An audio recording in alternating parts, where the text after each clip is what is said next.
Chapter 306. On Long, Jiuyou Tower suddenly collapsed. Despair was written all over everyone's faces. Jiuyou Tower had been in Tianlu Academy for thousands of years, and they had always been proud of it. Nobody would have thought that it would be destroyed in such a way. The most important thing was that there was a terrifying, ferocious beast inside. Sun Zhongyan looked at Yi Zhiding nervously. "Uncle Master, the locking heaven formation has been broken, and Jiuyou Tower has completely collapsed. What should we do next?"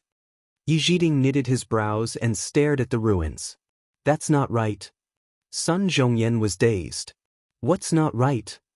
"Since all the restrictions have been broken, that beast should have rushed out. Why hasn't there been any movement yet?" Upon hearing this, Sun Zhongyan immediately realized something. "You're saying?" Yi Zhiding shook his head and walked forward. "Uncle Master."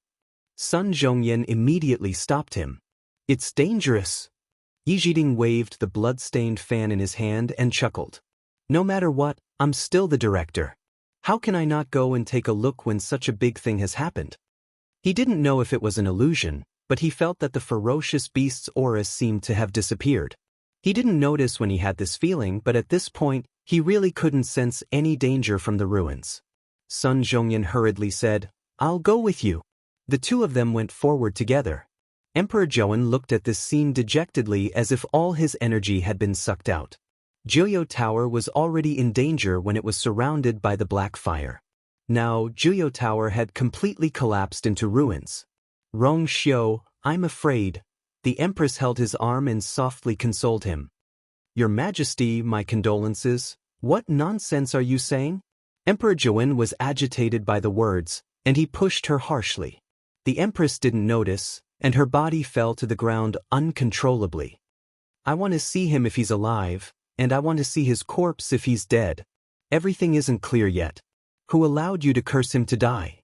hollered Emperor Zhouan as his face flushed red and his veins popped out. The surroundings instantly quietened down. Countless pairs of eyes landed on the Empress. The Empress felt like there was a blade on her back, and she was embarrassed. As the Empress, she had always been high and mighty. When had she ever suffered such humiliation? Although His Majesty did not dote on her much, he had always been very respectful. He had never laid a hand on her, and even rarely reprimanded her. But now, in front of all these people, she had lost all her face. "Your Highness." Eunuch Min hurriedly stepped forward. "Yang, are you all right?" As he spoke, he didn't forget to reprimand the person beside him. "Are you all blind? What are you waiting for?" The palace servants, who were shocked on the spot, finally reacted. They hurriedly went forward and helped the Empress up in a flurry. The Empress Phoenix hairpin was already a little crooked, and there was a lot of dust on her exquisite and luxurious palace dress. She looked very disheveled. The palace servants only took a glance and quickly lowered their heads, not daring to say anything. The Empress took a deep breath, pushed them away, and forced a smile. "I'm fine." His Majesty was worried about Prince Li and was anxious. "Go. Find it for me." Even if he had to dig 3 feet into the ground, he had to find it. Emperor Jiawen didn't seem to notice what was happening here as he only cared about Rong Xiu. He hollered at the people below. The Empress choked on her words, and her face burned. This was equivalent to 2 tight slaps on her face. The surrounding gazes were like sharp knives that almost pierced through her. She wanted to leave immediately, but she clearly couldn't. She took a deep breath in and suppressed all her emotions. She tidied her phoenix hairpin and bowed to Emperor Jiawen. "Your Majesty, please forgive me. I misspoke. Actually, I'm very worried about Prince Li." Emperor Jiawen coldly glanced at her as if he had seen through everything. The Empress's heart skipped a beat, and she couldn't say the rest of her words. She guiltily turned away. Emperor Jiawen chuckled in his heart. The Empress looked dignified and magnanimous, but that wasn't the case in reality. She didn't like that person back then, so she naturally wouldn't like her son now. If something really happened to Rong Xiu, she would be happier than anyone else. In the past, he just turned a blind eye to it, but he couldn't be bothered to deal with her now. On the other side, Chu Ning had already rushed over with his men. He directly walked in a certain direction.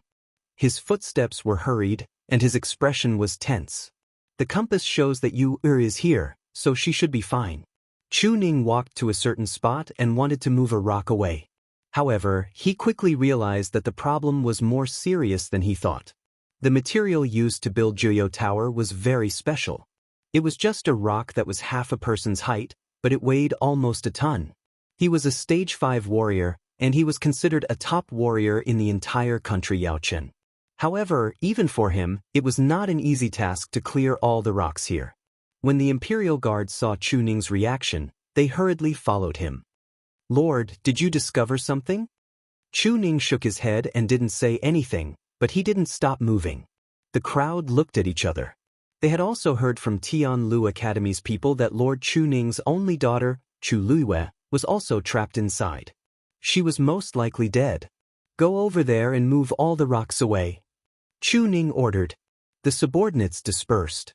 Chu Ning dug with all his might, and a few cuts appeared on his hands, which were dripping with blood.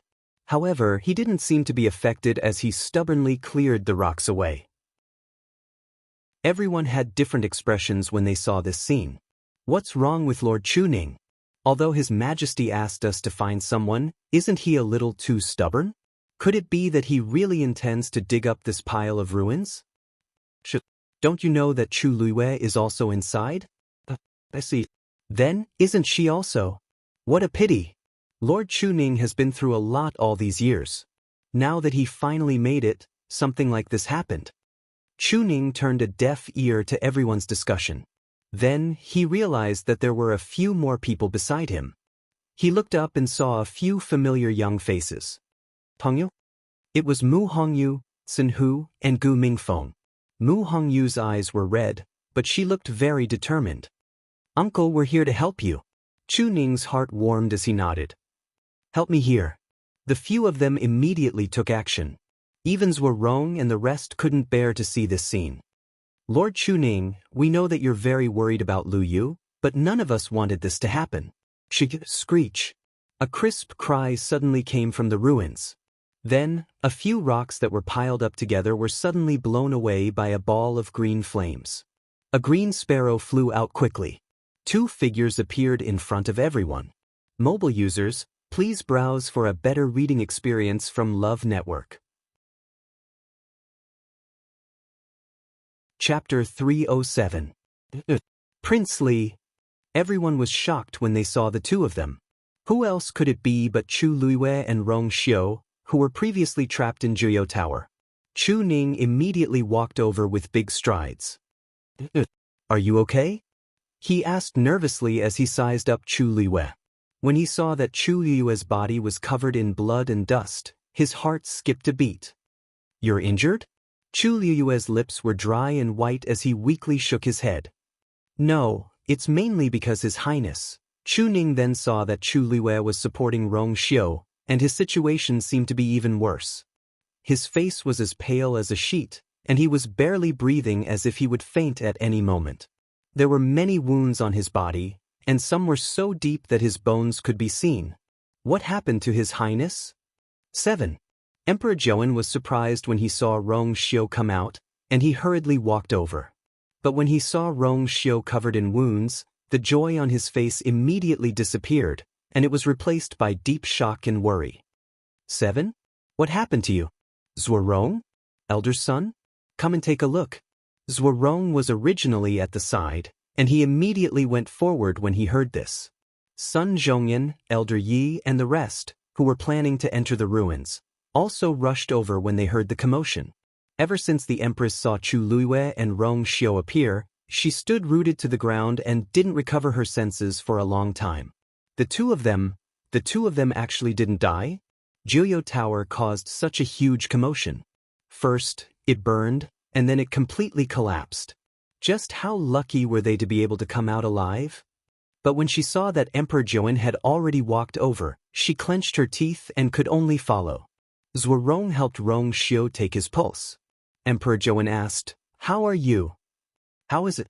Zhuorong frowned and thought for a moment. "Don't worry too much, Your Majesty. Most of His Highness injuries are just superficial wounds.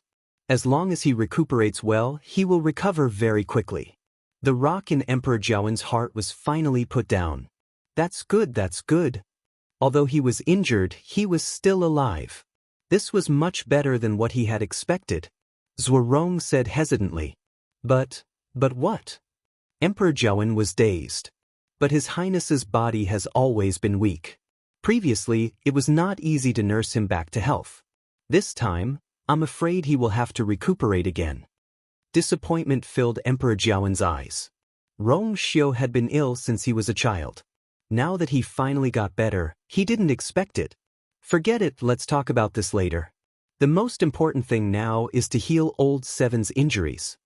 Rong Xiu forced a smile on his pale lips and said in a low voice, Imperial Father. Emperor Jiawen hurriedly said, Yes. You rest first. If you have anything to say it later. At this moment, Yi Zhiding and Sun Zhongyan had already walked over. Girl, how are you? The first person that Yi Zhiding saw was his precious disciple. Chu Liwei hurriedly said, Master, I'm fine. Master, I'm fine. You should take a look at His Highness Prince Li first.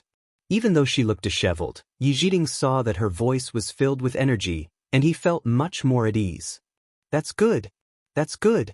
Even though he really wanted to take Chu Liuyue's pulse, on second thought, his precious disciple might be better than him in this aspect. Thus, he decided to give up. She always knew what to do. Hence, he turned his gaze to Rong Xiu. He stepped forward and asked Zhuorong, How's his condition? How's he? Zhuorong gave a simple explanation. As Yi Zhiding listened, he took Rong Xiu's pulse again.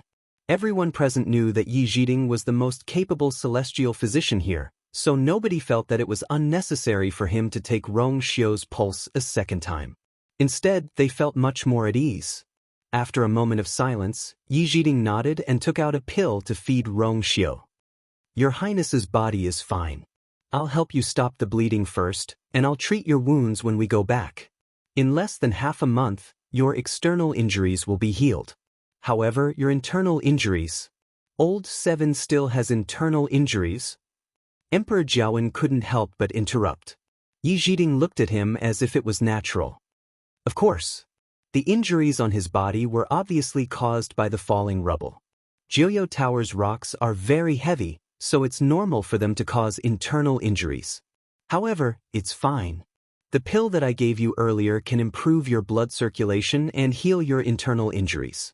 He might need a month to fully recover, but Your Majesty, you don't have to be overly worried. Emperor Jiawen was both happy and worried. He knew that this was the best outcome, so he could only nod. Thank you, Elder Yi. Yi Zhiding softly said a few more words to Zhuorong. Zhuorong wiped the sweat off his forehead in embarrassment. Thank you for your advice, Director. He was too anxious just now, and he wasn't very proficient in this area. Hence, he didn't realize that something had happened to Rong Xiu's internal injuries. Luckily, Emperor Jiawen's heart was on Rong Xiu, so he didn't pay attention to this point. Old Seven, you can't do this again in the future. Jiuyou Tower is so dangerous. How can you go there? Said Emperor Jiawen softly. It seemed like a reprimand, but everyone could hear the worry in his words. After today's incident, everyone in the imperial city would know how much His Majesty cared about Prince Li. Even the Crown Prince might not receive such treatment. Some people gathered together and whispered to each other. I've long heard that His Majesty favors Prince Li a lot. If not, he wouldn't have conferred him the title of Prince the moment he came back. It seems like it's true now. All these years, have you seen His Majesty care so much about any prince or princess? Even the arrogant and despotic fourth princess wasn't like this, right? The fourth princess has already become a good-for-nothing. How can she be compared? On the other hand, haven't you heard that the Crown Prince angered His Majesty a while ago, and he was put under house arrest in Crown Prince Mansion for a long time? He even took back some of his privileges. Is His Majesty biased? Shoo! Lower your voice. Can't you see that His Majesty and the Empress are still here? I don't think so. Think about it. Even if His Majesty really dotes on Prince Li the most, how can a sickly person take on such a big responsibility? That's true. However, if Prince Li's body is better, he might really become a formidable opponent for the crown prince. The Empress could only hear bits and pieces of the soft discussions. However, this was enough to make her feel very aggrieved. She forcefully suppressed the tumultuous emotions in her heart and looked at Chu Luiyue and Rong Xiu. Prince Li, I heard that you went in after Jiuyou Tower burned? It was so dangerous then. Why did you go in? Her voice was gentle, and there was a faint smile on her lips. However, her eyes were cold. I heard that only Miss Chu was inside at that time. Your Highness, you didn't get injured because you wanted to save her, did you? Translator, Endless Fantasy Translation Editor, Endless Fantasy Translation. Chapter 308. The Empress gently said this sentence, but it was like a poisonous snake spitting out its tongue. It was filled with evil intentions. Once she confirmed that this was the case, it wasn't a good thing for Rong Xiu and Chu Luiyue. In that case, Rong Xiu would become an infatuated man who would do anything for a woman in the eyes of the public, and Chu Luiyue would be called a troublemaker. No matter how much Emperor Jiawen favored Rong Xiu, he couldn't hand his career to such a person. At least, the officials in the imperial court wouldn't agree. Needless to say, Chu Luiyue. The royal family had always avoided such women like snakes and scorpions. As expected, the moment she said that, Emperor Jiawen's expression froze. The situation was too tense just now, so he didn't have time to think about this. Now that the Empress mentioned it, he also felt that something was amiss. Rong Xiu, Lu Yu, is what the Empress said true? He sized the two of them up suspiciously. Thinking back, the two of them did come out together. Did Rong Xiu really go in for Chu Luiyue? Perhaps it was because he had taken Yi Jiding's pill, but Rong Xiu's complexion looked better now. His pale lips moved slightly, and a faint smile appeared on his face. Father, that's not the case.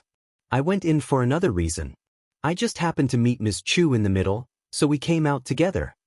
The Empress sneered in her heart, but she didn't show it on her face. Oh, so, it's just a coincidence? But why are your injuries so serious, Prince Li? On the other hand, Miss Chu doesn't seem to have any major injuries. People who don't know would think that you were injured because you wanted to save her. As she spoke, she glanced at Emperor Jiawen and sighed. Luckily, Prince Li is blessed by the heavens.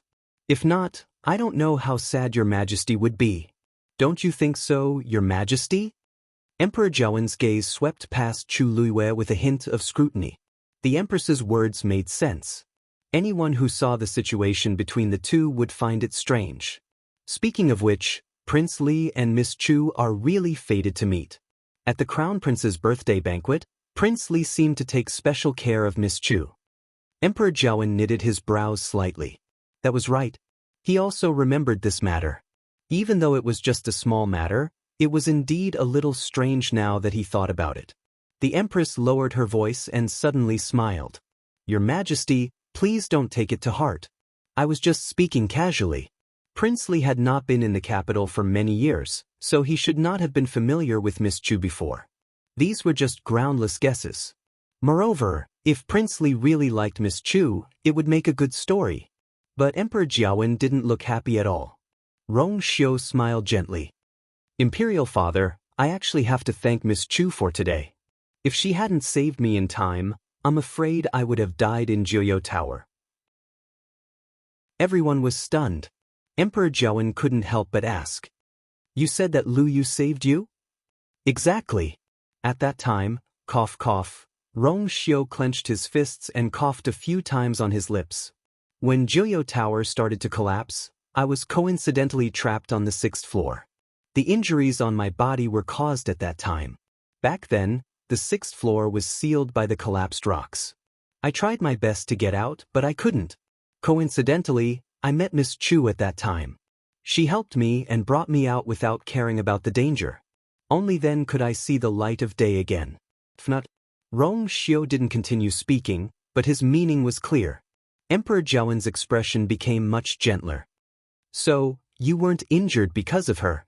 Instead, she saved you? Rong Xiu lightly nodded. Imperial Father is wise. Emperor Jiawen then heaved a sigh of relief. The way he looked at Chu Luiyue was also very different from before. I see.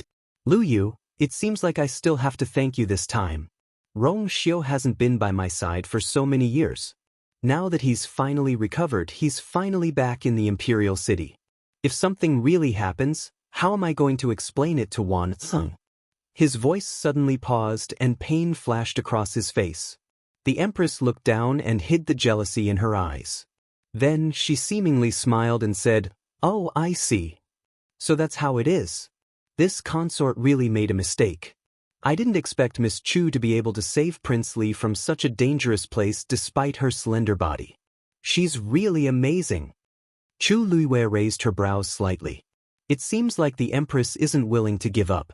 Rong Xiu has already said so much, yet she still wants to drag me down. It's a pity that such small tricks don't work on me. Rong Xiu lightly smiled. Miss Chu took first place in both the Warrior and Xian Master categories in the Qin Jiao competition. I've been sick for a long time, so I naturally can't be compared to her in this aspect. The Empress was stumped. I actually forgot about this. Although Chu Luiyue looks slender, she's very capable. Chu Luiyue bent her knees and bowed humbly. You flatter me, Your Majesty.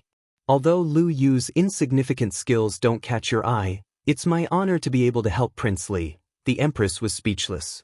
If Chu Luiyue's skills are considered insignificant skills, then what are the people who lost to her in the Qin Jiao competition? What? Girl, you actually took first place in the Qin Jiao competition? Yi Zhiding suddenly spoke with a shocked expression. After he came out of seclusion, he had been busy dealing with Jiuyou Tower and didn't have time to find out about other things. Sun Zhongyan chuckled. Uncle Master, I almost forgot to tell you about this. Lu Yu indeed took first place twice. Yi Zhiding widened his eyes and only reacted after a while. Then, what about the celestial physician? Chu Luiyue said honestly, Master, I didn't tell you anything. I didn't sign up for the Xian Master competition. Yi Zhiding was instantly disappointed. Although he knew that Chu Luiyue might not be interested in the celestial physician competition at the Qin Jiao competition given her standards, she was still his old man's disciple. She took first place twice, but it had nothing to do with the celestial physician. It would be a lie to say that he wasn't disappointed. Sun Zhongyan held back his laughter and said, Uncle Master, Uncle Master. Although Lu Yu didn't sign up for the competition, the pill that won first place was refined by Lu Yu. Yi Zhiding was confused. Sun Zhongyan briefly explained the situation. So, from a certain perspective, Lu Yu can be considered to have taken first place in all three competitions. Sun Zhongyan sighed and looked at the Empress meaningfully. Also, Vice Admiral Mu of the Tianling dynasty has already chosen Lu Yu and thinks highly of her. The Empress's body swayed. She didn't like the person that Mu Qinghe liked. Wasn't she just making things difficult for herself? I'm not. The Empress was extremely nervous. She wanted to explain, but she realized that it would only be disadvantageous to her if she continued to harp on this issue. She suddenly thought of something and asked, Oh, that's right. There seems to be a restriction on every level of Jiuyou Tower. Prince Li's body is weak, so how did he reach the 6th level? Chapter 309. Once she said that, the surroundings fell silent. Even Sun Zhongyan and the rest couldn't help but look at Rong Xiu. Actually, this was what they were most curious about. Back then, even Wei Yun was stopped outside, but Rong Xiu successfully barged in and went all the way to the 6th floor. One had to know that even Sun Zhongyan and the rest had only reached the 5th floor at most. The Empress stared closely at Rong Xiu, and many guesses flashed across her mind. Ever since Rong Xiu came back, he had been living in seclusion. Other than recuperating, he rarely interfered with other matters. He seemed to have no desires and was gentle and calm. However, she felt that something was amiss. She couldn't pinpoint exactly what the problem was, but she had a feeling that Rong Xiu wasn't as simple and harmless as he looked on the surface. If he was really a sickly and weak person, how did he enter Jiuyou Tower and go up to the 6th floor? Countless gazes landed on Rong Xiu, and they were scrutinizing him. Rong Xiu looked calm as he smiled. However, that smile didn't extend to the corners of his eyes. The reason why I can go up to the 6th floor is that my mother went up before. Emperor Zhouwen was stunned. What did you say? Rong Xiu took out something from his arms. It was a palm-sized ring-shaped jade pendant. It was entirely green in color and looked like a leaf that sprouted at the beginning of spring. It was clear and clean. There was a pattern engraved on the jade pendant. Chu Luiwei glanced at it from the corner of his eyes and realized that it seemed to be a peach blossom pattern. This was clearly a jade pendant carved from high-quality jade, but other than that, there didn't seem to be anything special about it. However, Emperor Zhouwen's expression changed when he saw the jade pendant. He hurriedly walked forward as if he wanted to take a closer look at the jade pendant, but his hands suddenly stopped halfway. Chu Luiwei had never seen such an expression on Emperor Zhouwen's face. Complicated, tangled, longing, regret. She glanced at the Empress, who was standing behind Emperor Zhouwen, and her face turned ghastly pale as if she had seen something terrifying. With a thought, she roughly guessed the origin of the jade pendant. You? Where did you get this jade pendant? Asked Emperor Zhouwen with a trembling voice. The 6th floor. Rong Xiu said calmly. When I saw that Juyo Tower was on fire, I remembered that the item was still on the 6th level. I was worried, so I went up despite being stopped. Although I was injured, fortunately, I got it back in one piece. This was the first gift she personally gave me back then. After she left the palace, she took it with her. I have been looking for this thing for many years, but I didn't expect. Emperor Zhouwen's heart seemed to be blocked by something, and he didn't say anything for a long time. Chu Luiwei understood. It turns out that it's Emperor Zhouwen and Consort Wan's love token. No wonder Emperor Zhouwen had such a strong reaction. Looking at him, he does have deep feelings for Consort Wan. Rumor has it that Consort Wan was the most favored in the harem back then, but for some reason, she fell out with Emperor Zhouwen and left the palace in a fit of anger to become a teacher at Tianlu Academy. She didn't return to the palace until she died. I wonder what happened back then that made Consort Wan take back all the love tokens that she gave out. It seems like she didn't leave any hope for Emperor Zhouwen. Now, it seems like Emperor Zhouwen values Rong Xiu so much because of Consort Wan. Upon seeing Emperor Zhouwen's emotional state, Rong Xiu still had a gentle smile on his face. But to Chu Luiwei, this smile was clearly distant. It was obvious that Rong Xiu didn't care about Emperor Zhouwen's series of reactions. Before Mother left back then, she told me that she had placed this item on the 6th floor of Juyo Tower. She also reminded me not to tell you unless I had no choice. So, please forgive me, Father. Emperor Zhouwen was dazed. As expected, she still hates me. You're doing this for her own good, so it's only right that you don't tell me. Since this item is already with you, you can keep it safe from now on. Then, Emperor Zhouwen sighed as if he had aged a lot in an instant. We are tired. We will return to the palace first. After he finished speaking, he turned around and left without waiting for the others to say anything. The Empress was stunned and at a loss. Gone. His Majesty left just like that? Wasn't he asking Rong Xiu how he got to the 6th floor? Rong Xiu only mentioned the jade pendant, and he actually stopped asking? The Empress turned around and glanced at Emperor Zhouwen, who had already left. Her rationality told her that she should immediately follow him. However, too many things had happened today, and she could no longer control the impulse in her heart. Therefore, she persisted in asking, Prince Li, this jade pendant is Consort Wan's relic. You risked your life to retrieve it, which is a sign of filial piety and worthy of praise. But you still haven't explained clearly how you got to the 6th floor. Suddenly, a sneer came from the side. The Empress turned around and realized that it was Yi Zhiding. He waved the fan in his hands and slowly said, Princess Consort Wan, don't you think so? Don't you know that the jade pendant is a yuan instrument? The Empress was dazed. What? That item is on the 6th floor. Rong Xiu has Consort Wan's bloodline, so he can naturally go up successfully. Yi Zhiding was originally filled with doubts. However, when he saw the jade pendant, he immediately understood everything.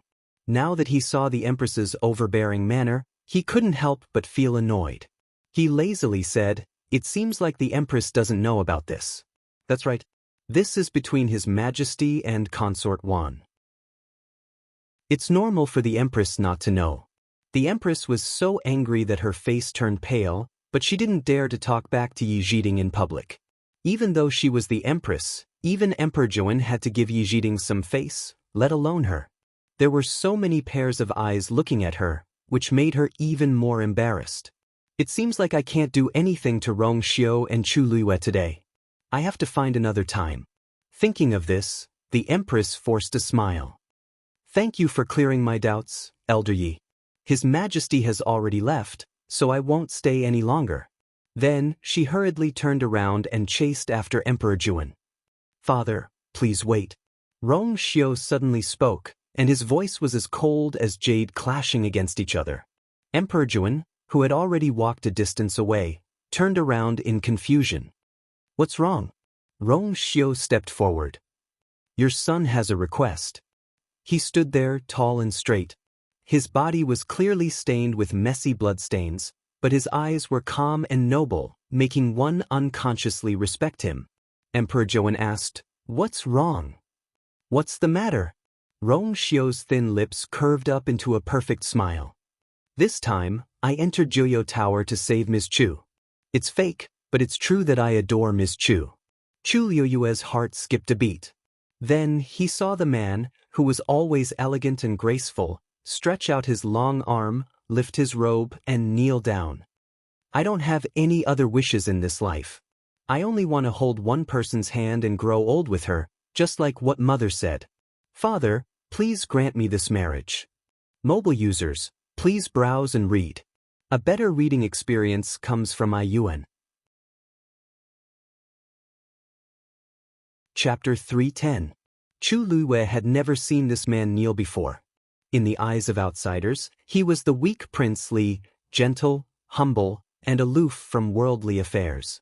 However, she knew that his strength was tyrannical and he was decisive in killing. He was a supreme and honorable expert. A man like him would never lower his head to anyone. But now, he knelt down so decisively for her. All for the sake of a legitimate marriage contract. Chu Luiyue felt something overflowing from her heart, which made her limbs numb and dazzled. Everything around her became blurry, and only that person's figure became clearer. He was dressed in white, and his body was covered in blood. Those terrifying wounds were a ghastly sight to behold. However, his shoulders were straight, and it was as if he could always shelter her from the wind and rain. He left so many wounds on his body without hesitation, but he couldn't bear to stain her body with even a little bit of blood. He said, It's true that I admire her. He said, Hold her hand, and we'll grow old together. He said. Chu Liuyue's eyes reddened, and something sturdy in her heart seemed to shatter. She suddenly thought that if she didn't experience the heart-wrenching betrayal in her previous life and if she didn't get reborn, she might not have met Rong Xiu in her entire life. If Rong Xiu was heaven's compensation for her, then she was finally willing to accept all the pain that she had gone through in the past. Some scars would never fade, and once one saw them, they would remember everything that they had gone through.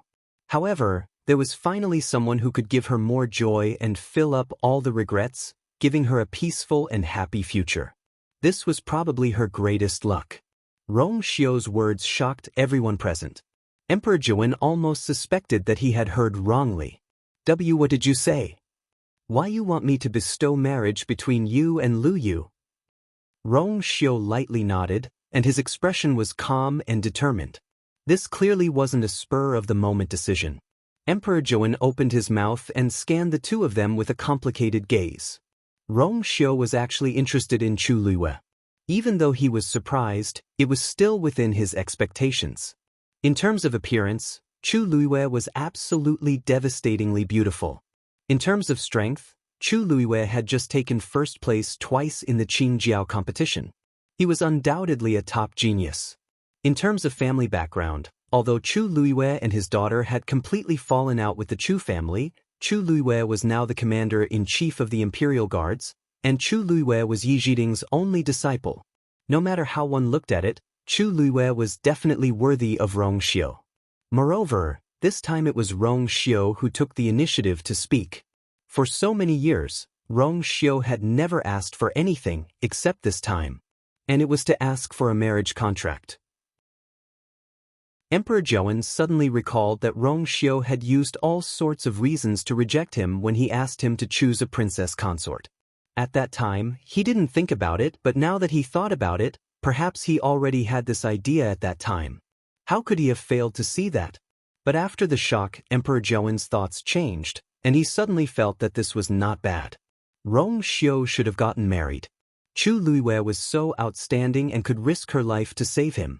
She was indeed the best candidate. His expression changed slightly. Rong Xiu's sudden marriage proposal caught everyone off guard. Many ladies in the crowd looked disappointed and regretful. I didn't expect Prince Li to like Chu Luiyue. There's nothing strange about this. After all, Chu Luiyue is outstanding in all aspects. In the past, many people avoided her because she offended the Chu family and the crown prince. However, the situation changed after the Qin Jiao competition. I heard that a few young masters from aristocratic families wanted to propose to her. However, since Prince Li has personally spoken, the others definitely don't have a chance. Actually, other than being outstanding, Prince Li isn't good in other aspects. Strength is everything. There's nothing special about a sickly person like him. Anyway, His Majesty loves Prince Li. So what if he's sickly? I think some people are just sour grapes because they can't eat them. Don't spout nonsense. Situ Xingxian, who was standing in a secluded corner, felt her limbs turn cold as she dazedly watched the scene from afar. All sorts of discussions entered her ears, and they were like daggers stabbing into her heart. She was clearly not injured, but she felt pain all over for some reason. Previously, when she saw that Rong Xiu was severely injured, she was still worried and wanted to go forward to comfort him. But now, her legs felt like they were filled with lead, and they were extremely heavy. She clearly heard what Rong Xiu said previously. He actually said that he admires Chu Luiyue. He even took the initiative to ask for her hand in marriage. I've known Rong Xiu for so many years, but I've never heard him say the word beg. Now, he's actually willing to do this for Chu Luiyue. What's so good about that cunning and sinister Chu Luiyue? Situ Xingxian clenched her fists and harshly shut her eyes. Chu Ning quietly walked to Chu Luiyue's side and threw her a questioning gaze. What's going on with Prince Li? Why did he suddenly ask His Majesty to grant him a marriage? He said that he admires you. Is it true? Does you like Prince Li? Chu Ning's gaze swept across the two of them and felt that his question was a waste of time. If the two of them really had no feelings for each other, why would they come out of Jiuyou Tower together? I actually didn't notice it at all. Emperor Zhouwen looked at Rong Xiu, and many thoughts flashed across his mind. In the end, he was only left with Rong Xiu's last sentence. He enunciated every word clearly. Have you decided on her? Rong Xiu nodded. Father, please grant my wish. Emperor Zhouwen then looked at Chu Luiyue. Luyu, what about you? Chu Luiyue took a deep breath in. It's Lu Yu's fortune. Emperor Zhouwen kept quiet for a while and finally smiled. But since that's the case, then, at this point, a voice suddenly sounded from afar. Wait, I don't agree to this marriage. Mobile users, please browse and read. A better reading experience comes from iYuan. Chapter 311. The crowd turned around and realized that it was the crown prince, Rong Jin. Ever since he was publicly humiliated by Mu Qinghe at the palace banquet, Rong Jin had been staying in Crown Prince Mansion. He originally planned to come out after the commotion died down. Hence, he didn't do anything even when he heard about Jiuyou Tower's changes. However, he heard that his father and mother were here, so he hurried over. He didn't expect to hear Rong Xiu begging his father for a marriage once he arrived. Furthermore, the marriage was bestowed upon him and Chu Luiyue. Rong Jin couldn't care about anything else as he stopped him without thinking.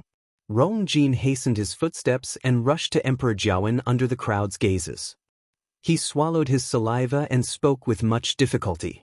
Father, you can't agree to the marriage. Emperor Zhouwen knitted his brows. Crown Prince, you're too rude. Who does he think he is? Why did he suddenly appear at this time and speak with such a tone? Rong Jin was shocked and then realized that what he was doing wasn't very appropriate. However, the situation was urgent, and he had no other choice. Seeing Rong Jin like this, the Empress's heart skipped a beat when she thought of his stupid words about remarrying Chu Luiyue as the crown princess. Is Rong Jin crazy for appearing at this time? Crown prince, this has nothing to do with you. You can leave now, said the Empress calmly with a hint of warning in her tone. However, Rong Jin couldn't listen to anything at this point. He finally realized that he liked Chu Luiyue. How could he let it go? It was impossible for him to give her to someone else. Thinking of this, he clenched his teeth and directly knelt down. Father, the bestowment of marriage is of great importance. Please reconsider. Emperor Jiawen knitted his brows even tighter. Marriage is a good thing, but why does it sound like a bad thing when Rong Jin says it? You don't agree? Rong Jin, even though you're the crown prince, it's not up to you to say anything when I want to grant a marriage. Emperor Jiawen was still unhappy with Rong Jin because of what happened at the palace banquet. In addition to the series of events that happened today, Emperor Jiawen had long lost his patience. Hence, he didn't give Rong Jin any face. The Empress sensed that he was on the verge of exploding in anger, so she hurriedly went forward and wanted to help Rong Jin up. Didn't you hear what your father said? Hurry up and get up. Prince Li and Miss Chu are in love with each other and are a perfect couple. If you continue to speak nonsense, don't blame Imperial Mother for punishing you.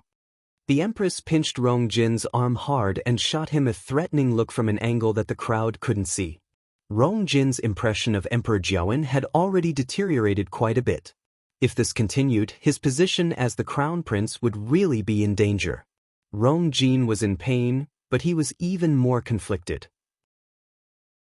How could he not know what the consequences of his actions would be? But he couldn't help but look at Chu Luiyue. The woman was slender and elegant. Even though her body was stained with blood, it didn't detract from her elegance. In the past, this woman clearly belonged to him. Even though he canceled the marriage agreement because of his momentary foolishness, he definitely couldn't accept watching Chu Luiyue get married to someone else. Especially when this person was Rong Xiu. He grabbed the Empress's hand and firmly pried it open. The Empress's heart sank, and she heard Rong Jin say word by word, "Father, I'm serious. This is because I'm also interested in Luyu." Gasps could be heard from the crowd. Did I hear wrongly? The crown prince actually said that he's interested in Chu Luiyue? I really don't understand. He had a marriage agreement with Chu Luiyue in the past, and he was the one who wanted to cancel it. How long has it been, yet he's regretting it now? Isn't it normal to regret it? The current Chu Luiyue is outstanding in every aspect. If I missed out on such a fiancé, I'd also regret it. Even so, it's not good for the crown prince to go back on his words. Besides, it's clearly Prince Li who proposed the marriage first. Now that the crown prince is interfering, it's a little too much. I don't know what His Majesty is thinking. The crown prince and Prince Li are fighting over a woman in public. It's really... Chu Xianmin, who had rushed over with Rong Jin, coldly watched this scene. Her lips under the veil couldn't help but curl up into a mocking smile. She originally thought that her heart would ache, but when she saw Rong Jin say those words in public, she shockingly realized that she only wanted to laugh. He has always been like this, hasn't he? In the past, Chu Luiyue was a good-for-nothing who was bullied and miserable. Rong Jin felt that this fiancé of his had embarrassed him and didn't want to stay with her for a while. Now that Chu Xinmin's looks were ruined and her reputation was tarnished, he didn't care about her at all. He was always chasing after better things as if all the good things in the world should be his. What a joke. I accompanied and served him day and night, but I didn't get any affection from him. Instead, I have to stand here and watch him go crazy for another woman. Chu Xianmin looked down and hid the ripples in her eyes. Emperor Jiawen was shocked. What did you say? Rong Jin took a deep breath in and said, In the past, I was insensible and didn't cherish Luyu. Now that I've come to my senses, I only hope that Father can restore our marriage agreement. I'll definitely treat her well. Father, please grant me my wish. Emperor Jiawen almost thought that there was something wrong with Rong Jin's brain. He's the one who wants to cancel the marriage agreement, and he's the one who wants to restore it. Does he think that this is a joke? Rong Jin. Do you know what you're saying? Hollered Emperor Jun. Rong Jin's heart trembled as he knew that Emperor Jiawen was really angry. He clearly knew that his actions hurt Emperor Jiawen's reputation. But things had already reached this stage and he couldn't back down. He had already knelt down and said what he wanted to say. Wouldn't it be even more laughable if he gave up just like that? Besides, he really didn't want to give up on Chu Luiyue. He straightened his back, looked at Emperor Jiawen and said, "I've already made up my mind." "So what if you've already made up your mind? You can't be so presumptuous in this matter." Rong Jin choked for a moment. "I'm the crown prince, and Lu Yu is the best candidate for the crown princess." Emperor Jiawen was really furious, and his chest heaved up and down violently.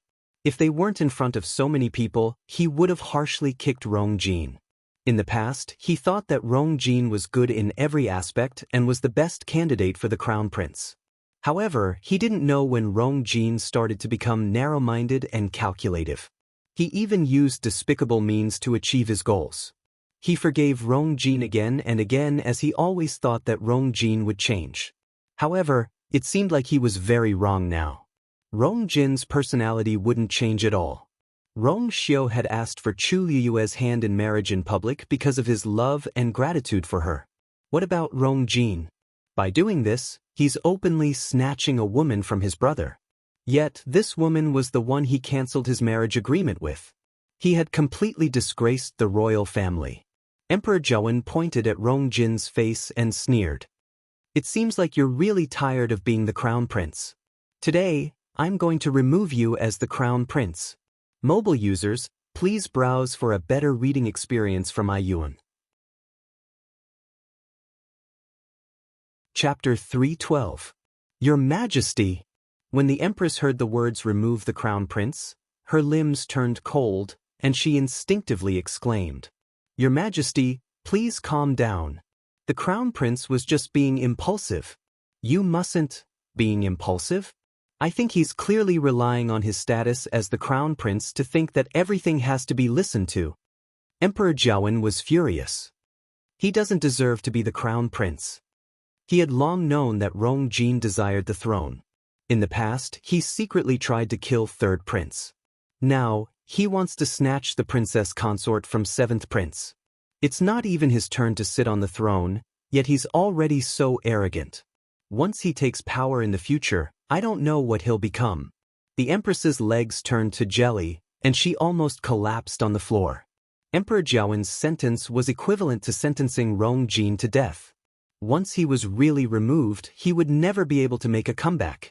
"Your Majesty, it's all my fault. I didn't teach the crown prince well.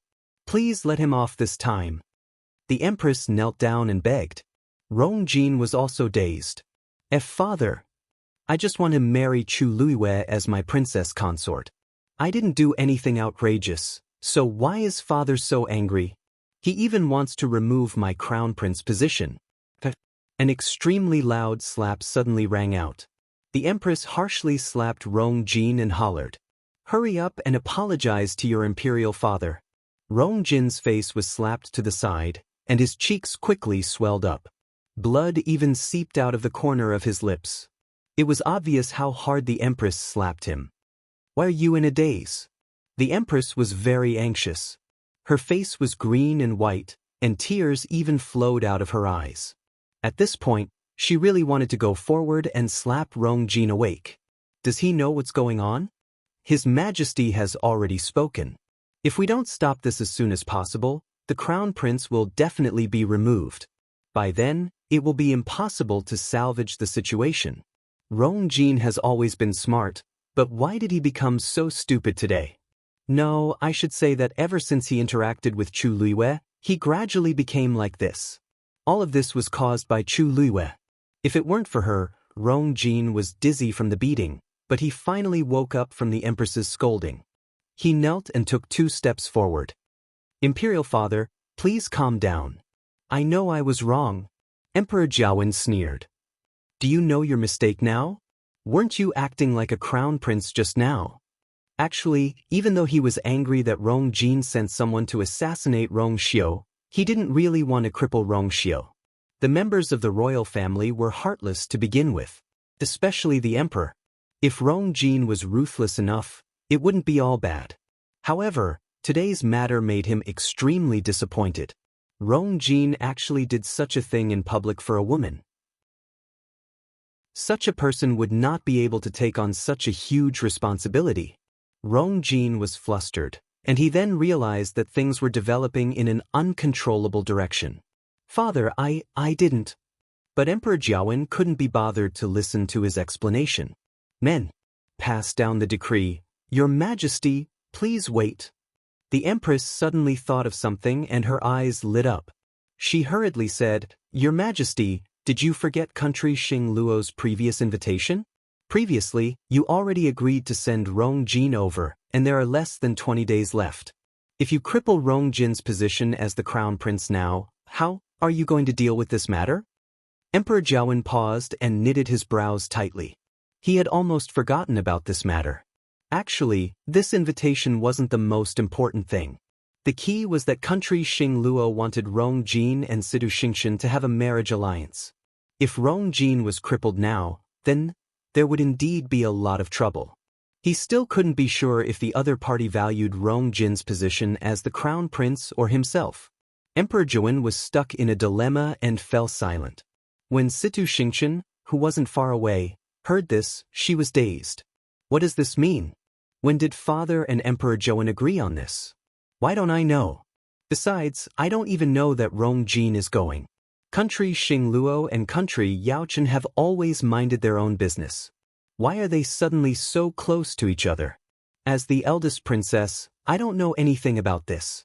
Just as Situ Xingshan was filled with doubts, her heart suddenly lit up. Wait, could it be because of what Elder Lianning said before? Father wants me to have a marriage alliance with Rong Jin? I don't even know why Father has such a thought, and he seems very insistent on it.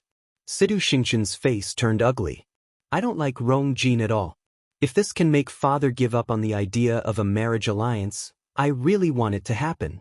However, Emperor Jiawen seemed very hesitant.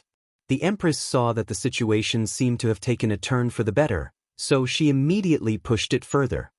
Your Majesty, Rong Jin made a huge mistake today, and you can punish him however you want. However, the Crown Prince's matter concerns the entire country. You must think twice. Emperor Jiawen's expression softened. It wasn't because he still had hope for Rong Jin, but he really did have to consider country Xing Luo. The Empress hurriedly signaled to the few officials who rushed over with her eyes.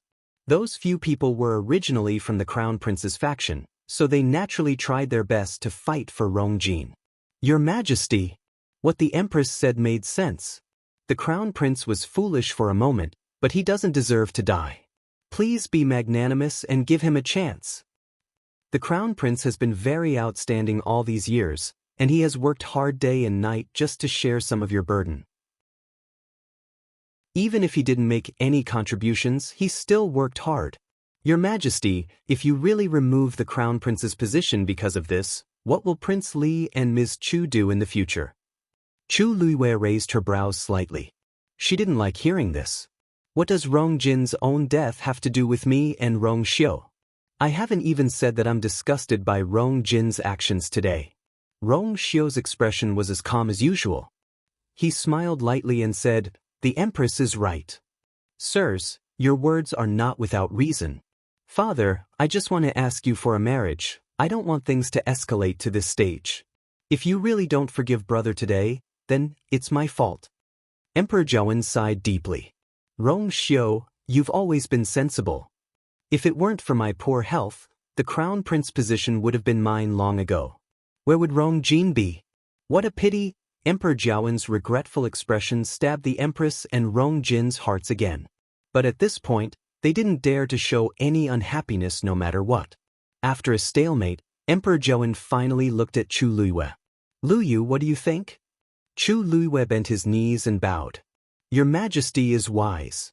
Ever since the Crown Prince broke off the engagement with me, we haven't interacted with each other.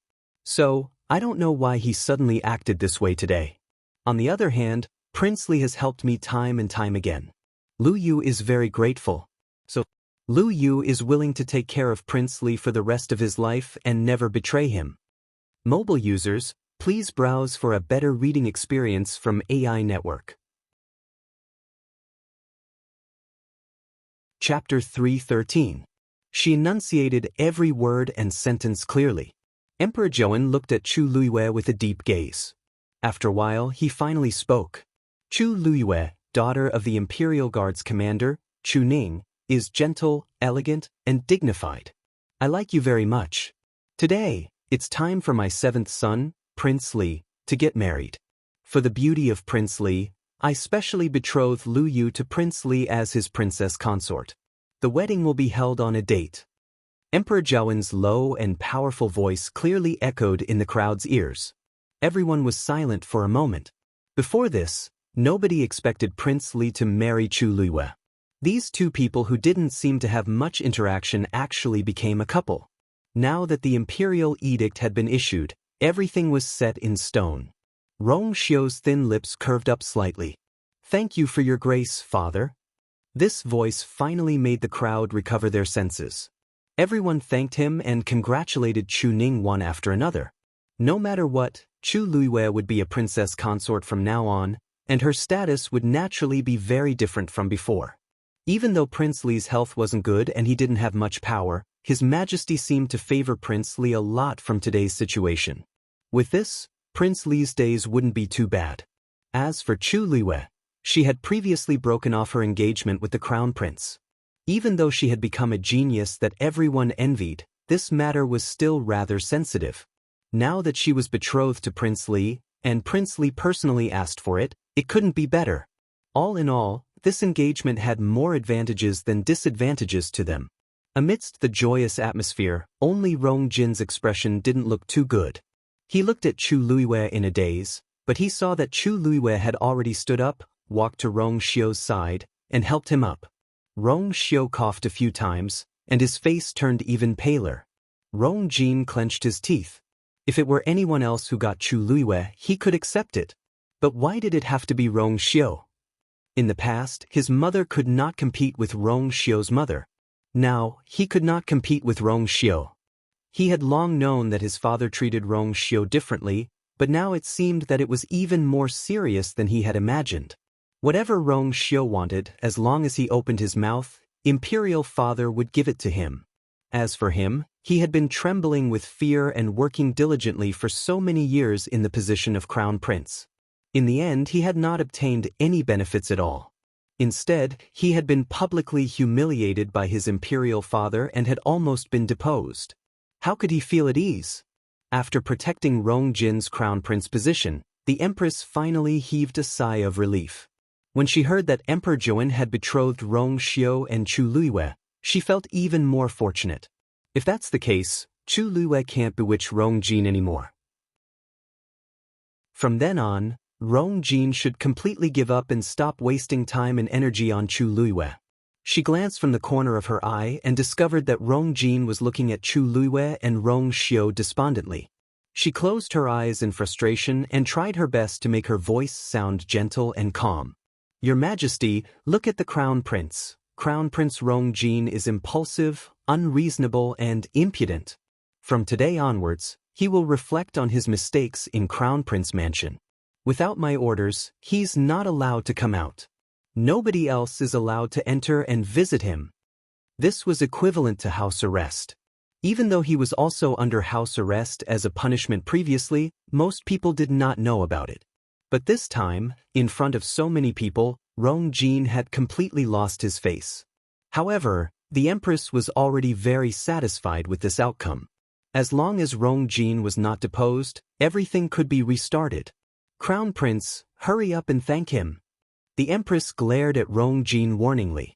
Rong Jin then recovered his senses. Thank you for your forgiveness, father. Emperor Zhouwen felt annoyed just by looking at him. He grunted coldly and turned to leave. The Empress and the rest hurriedly followed. Eunuch Min first congratulated Rong Xiu, Chu Luiyue, and the rest before walking to Rong Jin's side and persuading him. Your Highness, His Majesty and Her Majesty have already left. You must be tired today. Quickly go back and rest. Then, he signaled the people beside him with his eyes and quickly walked away. After walking a distance, Eunuch Min turned back to take a look. He waved his horsetail whisk and shook his head. Even if this crown prince keeps his position today, he won't be able to have a stable life in the future. Crown Prince Mansion's people hurriedly went forward and wanted to help Rong Jin up. Rong Jin then realized that there were countless pairs of eyes staring at him from the surroundings. Mockery, and disdain.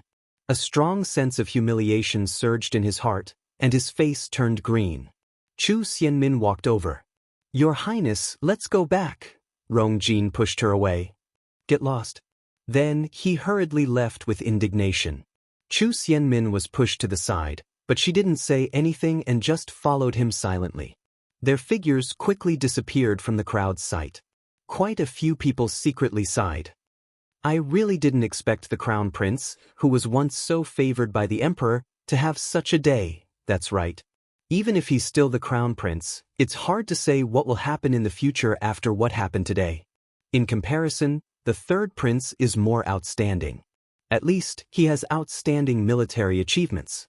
He's not like the Crown Prince, who goes back on his words and goes back on his words. I think it's quite a pity for Chu Xianmin. The third Missy of the Chu family used to be so glorious, but now she has fallen to such a state. It seems like the Crown Prince doesn't treat her well either. Everyone has their own fate. I heard that she bullied Chu Luiyue quite a bit back then. Now it's karma. Chu Luiyue looked at Rong Xiu. Her gaze slowly swept across the wounds on his body, but she still felt terrible in her heart. Rong Xiu seemed to know what she was thinking. His pale lips curled up slightly and he nodded lightly. As long as the result was achieved, everything was worth it.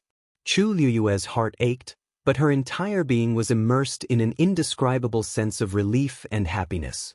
It turned out that there was someone in this world who was willing to do anything for her. Chu Ning watched from the side and narrowed his eyes with a complicated expression. It turns out that Prince Li has long liked you. In the past, he could not understand why Prince Li repeatedly helped him and his daughter. Now, it seemed like he finally had an answer.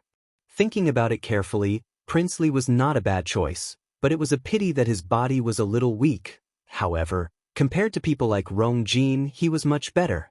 He walked toward Rong Xiu. "Your Highness." Rong Xiu smiled warmly. "Lord Chu Ning, I'm already engaged to you. You don't have to be so polite."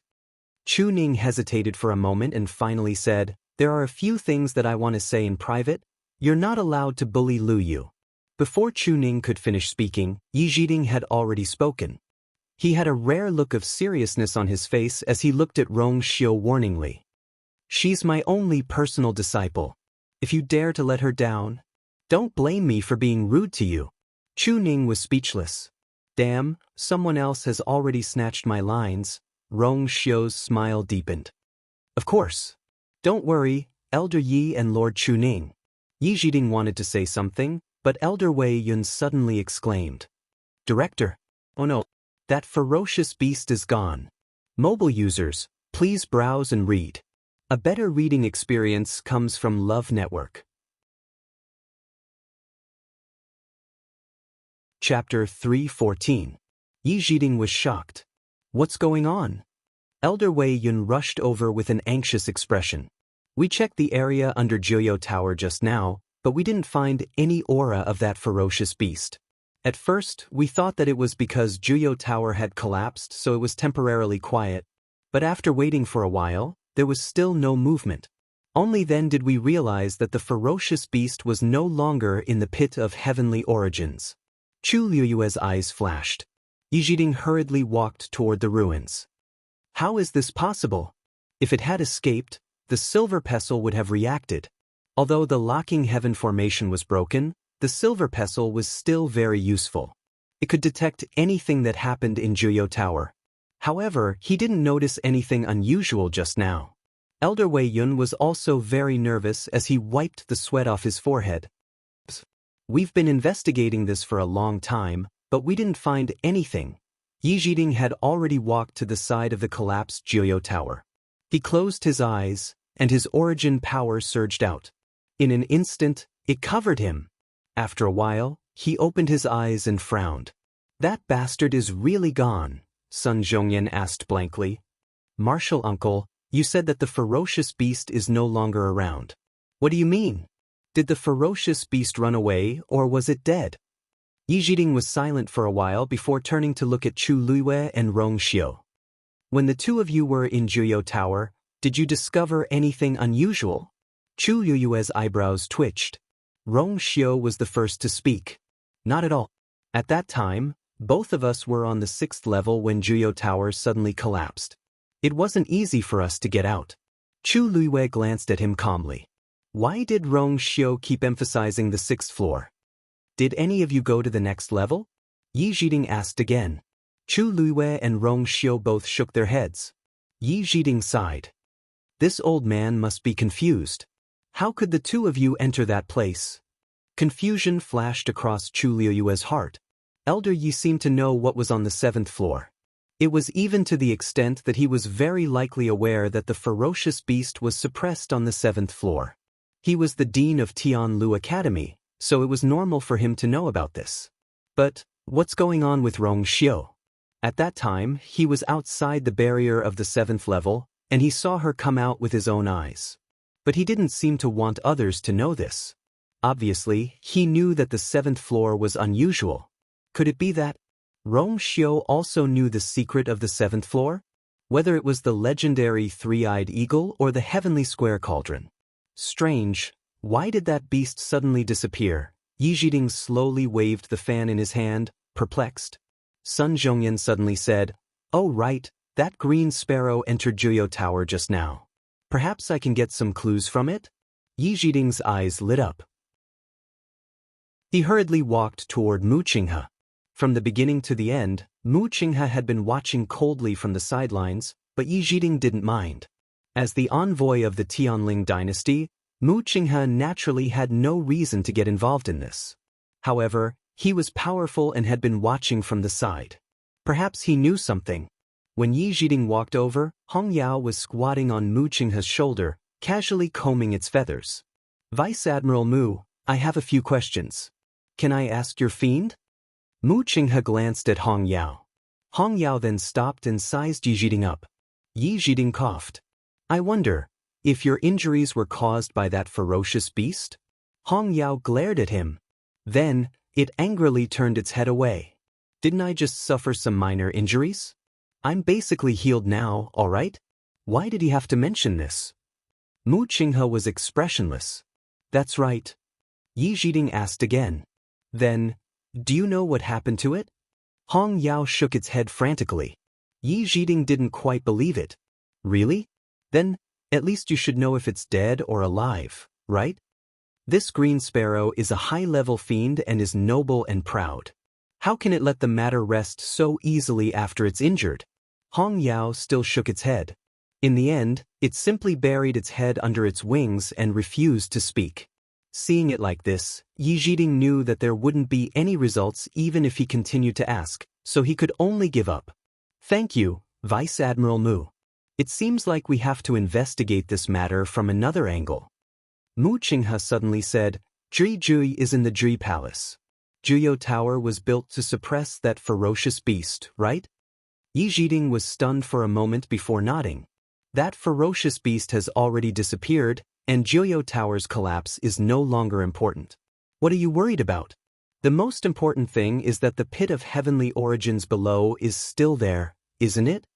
Mu Qinghe's voice was still cold. Yi Zhiding's head hurt. Vice Admiral Mu is right, but, however, Juyo Tower had already existed since Tianlu Academy existed. Now that it was destroyed as the dean, he was still worried. That ferocious beast is... Many thoughts flashed across Yi Zhiding's mind, but he could only sigh in the end. Since things have already come to this, there's no other way. As he spoke, he turned to look at Elder Wei Yun and the rest. "Use the Xian formation to seal this place and clean it up as soon as possible." Everyone hurriedly responded. Sun Zhongyan hesitated for a moment and still asked worriedly, "Senior Marshal Uncle, why are you still here? What should we do after that, Uncle Master? Without Juyo Tower, the power in the pit of heavenly origins below is still unbearable for most of the students. Don't worry about this. After some time, we can just build a 9-story tower here. This new 9-story tower definitely won't be as powerful as the old Juyo Tower, but it can at least provide some space for the students to cultivate. Since that ferocious beast is no longer here, there's no need to be too worried. Everyone looked at each other and realized that this was the best solution, so they could only agree. Then, Sun Zhongyan quickly let the students leave, leaving only the elders and teachers to deal with the ruins together. Mu Qinghe didn't want to stay any longer and turned to leave. However, when she walked past Chu Luiyue, she looked at her meaningfully. Your ability seems to be stronger than I thought. Chu Luiyue looked calm. Vice Admiral Mu is overpraising me. You know very well whether I'm overpraising you or not. After all, not everyone can rely on the Yuan instrument to reach the 6th level. Mu Qinghe's eyes were filled with scrutiny. Chu Luiyue smiled. Actually, this is all thanks to Dumpling. Lu Yu is just a stage 2 warrior. He's really not enough. After the battle with Heng Jingchua in the Qing Jiao competition, everyone knew that she had an unusual blood ferret.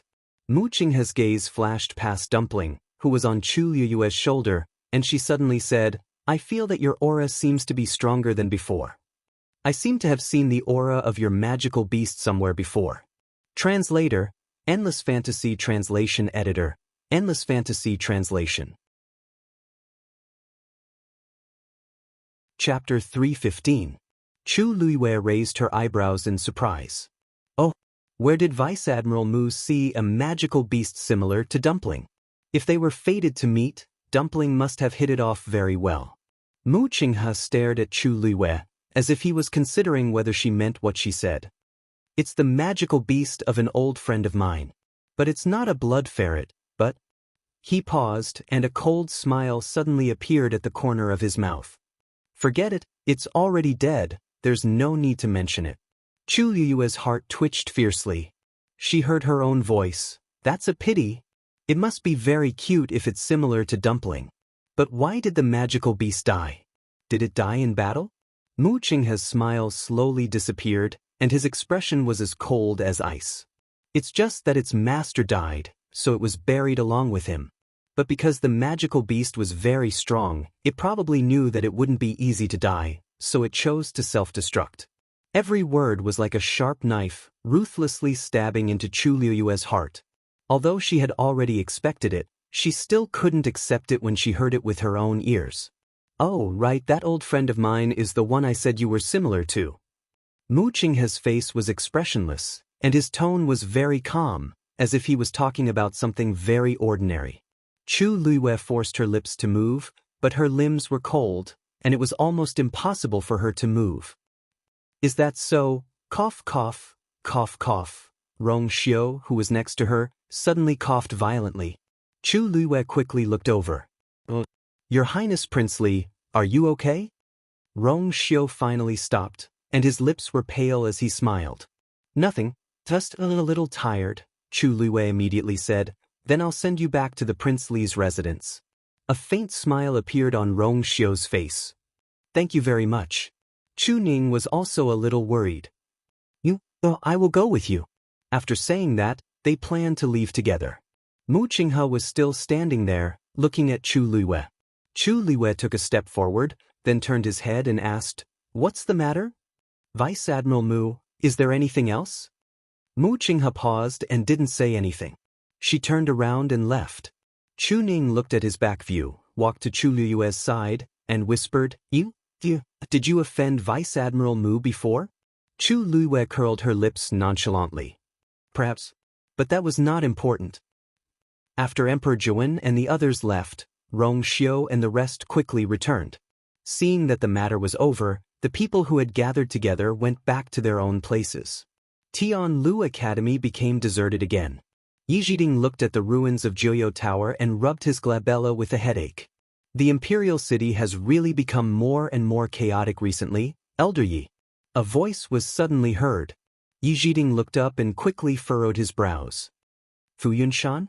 Qinghan? Elder Yi, I didn't expect this to happen. We came late and couldn't help. I'm really sorry.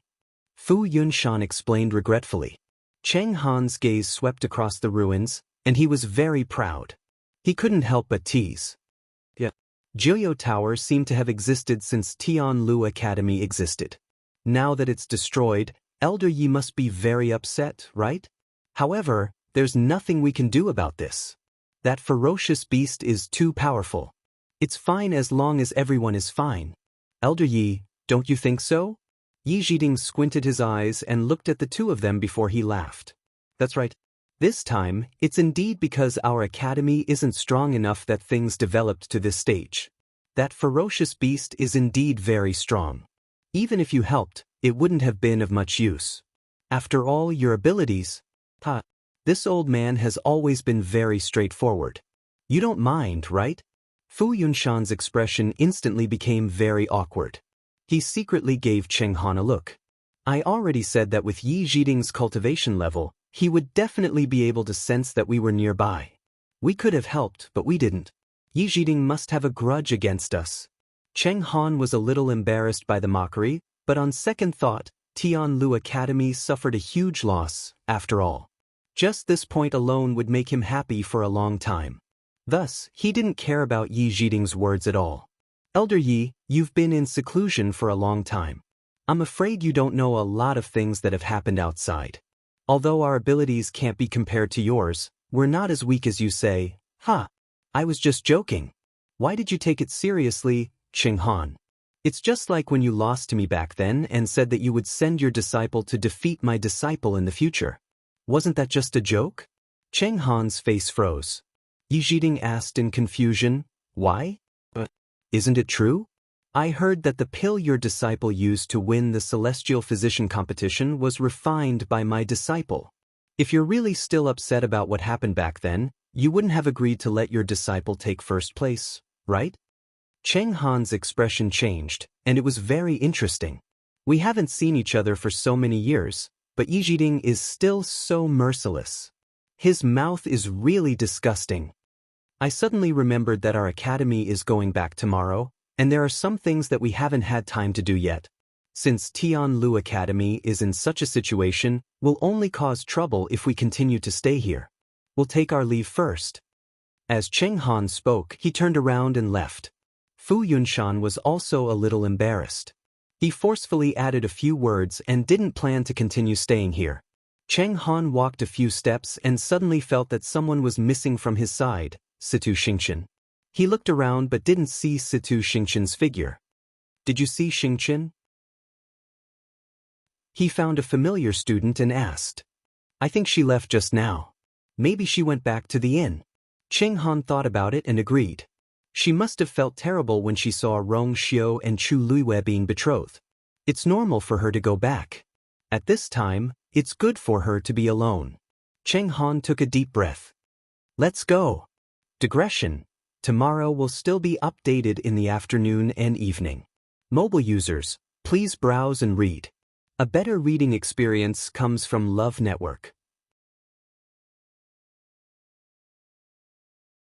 Chapter 316. Chu Luiwei and Chu Ning followed Rong Xiu back to the Prince Li's mansion. The people of the Prince Li's mansion seemed to have received the news, and their attitude towards Chu Ning and his daughter was particularly attentive and eager, as if they were welcoming their own family. This made Chu Ning a little unaccustomed.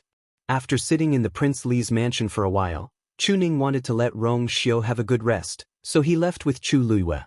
Rong Xiu sent a carriage to send the two back. At first, Chu Ning didn't want to go through so much trouble, but later, he was really stubborn and had to agree. The father and daughter got on the carriage and sat on each side. The two looked at each other silently. Chu Ning looked at Chu Luiwei calmly and hesitated to speak, as if he was thinking about how to speak. Father, if you have something to say, just say it. Chu Luiwei said softly. Chu Ning hesitated for a moment before saying, between you and Prince Li, is there something between you? Chu Luiwei laughed. What do you mean? Chu Ning paused. That is? Did you already know that he was interested in you? Yes. Chu Luiwei didn't intend to hide this point. As you think, Prince Li and I did have feelings for each other long ago.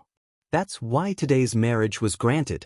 Although he had already thought of it, Chu Ning couldn't help but be surprised when he heard it with his own ears.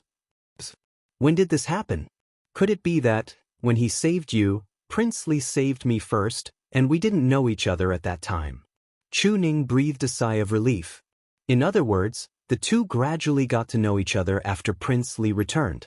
In this case, it was easier for him to accept. Do you really like Prince Li? Chu Ning stared into Chu Liyue's eyes and asked with a serious expression.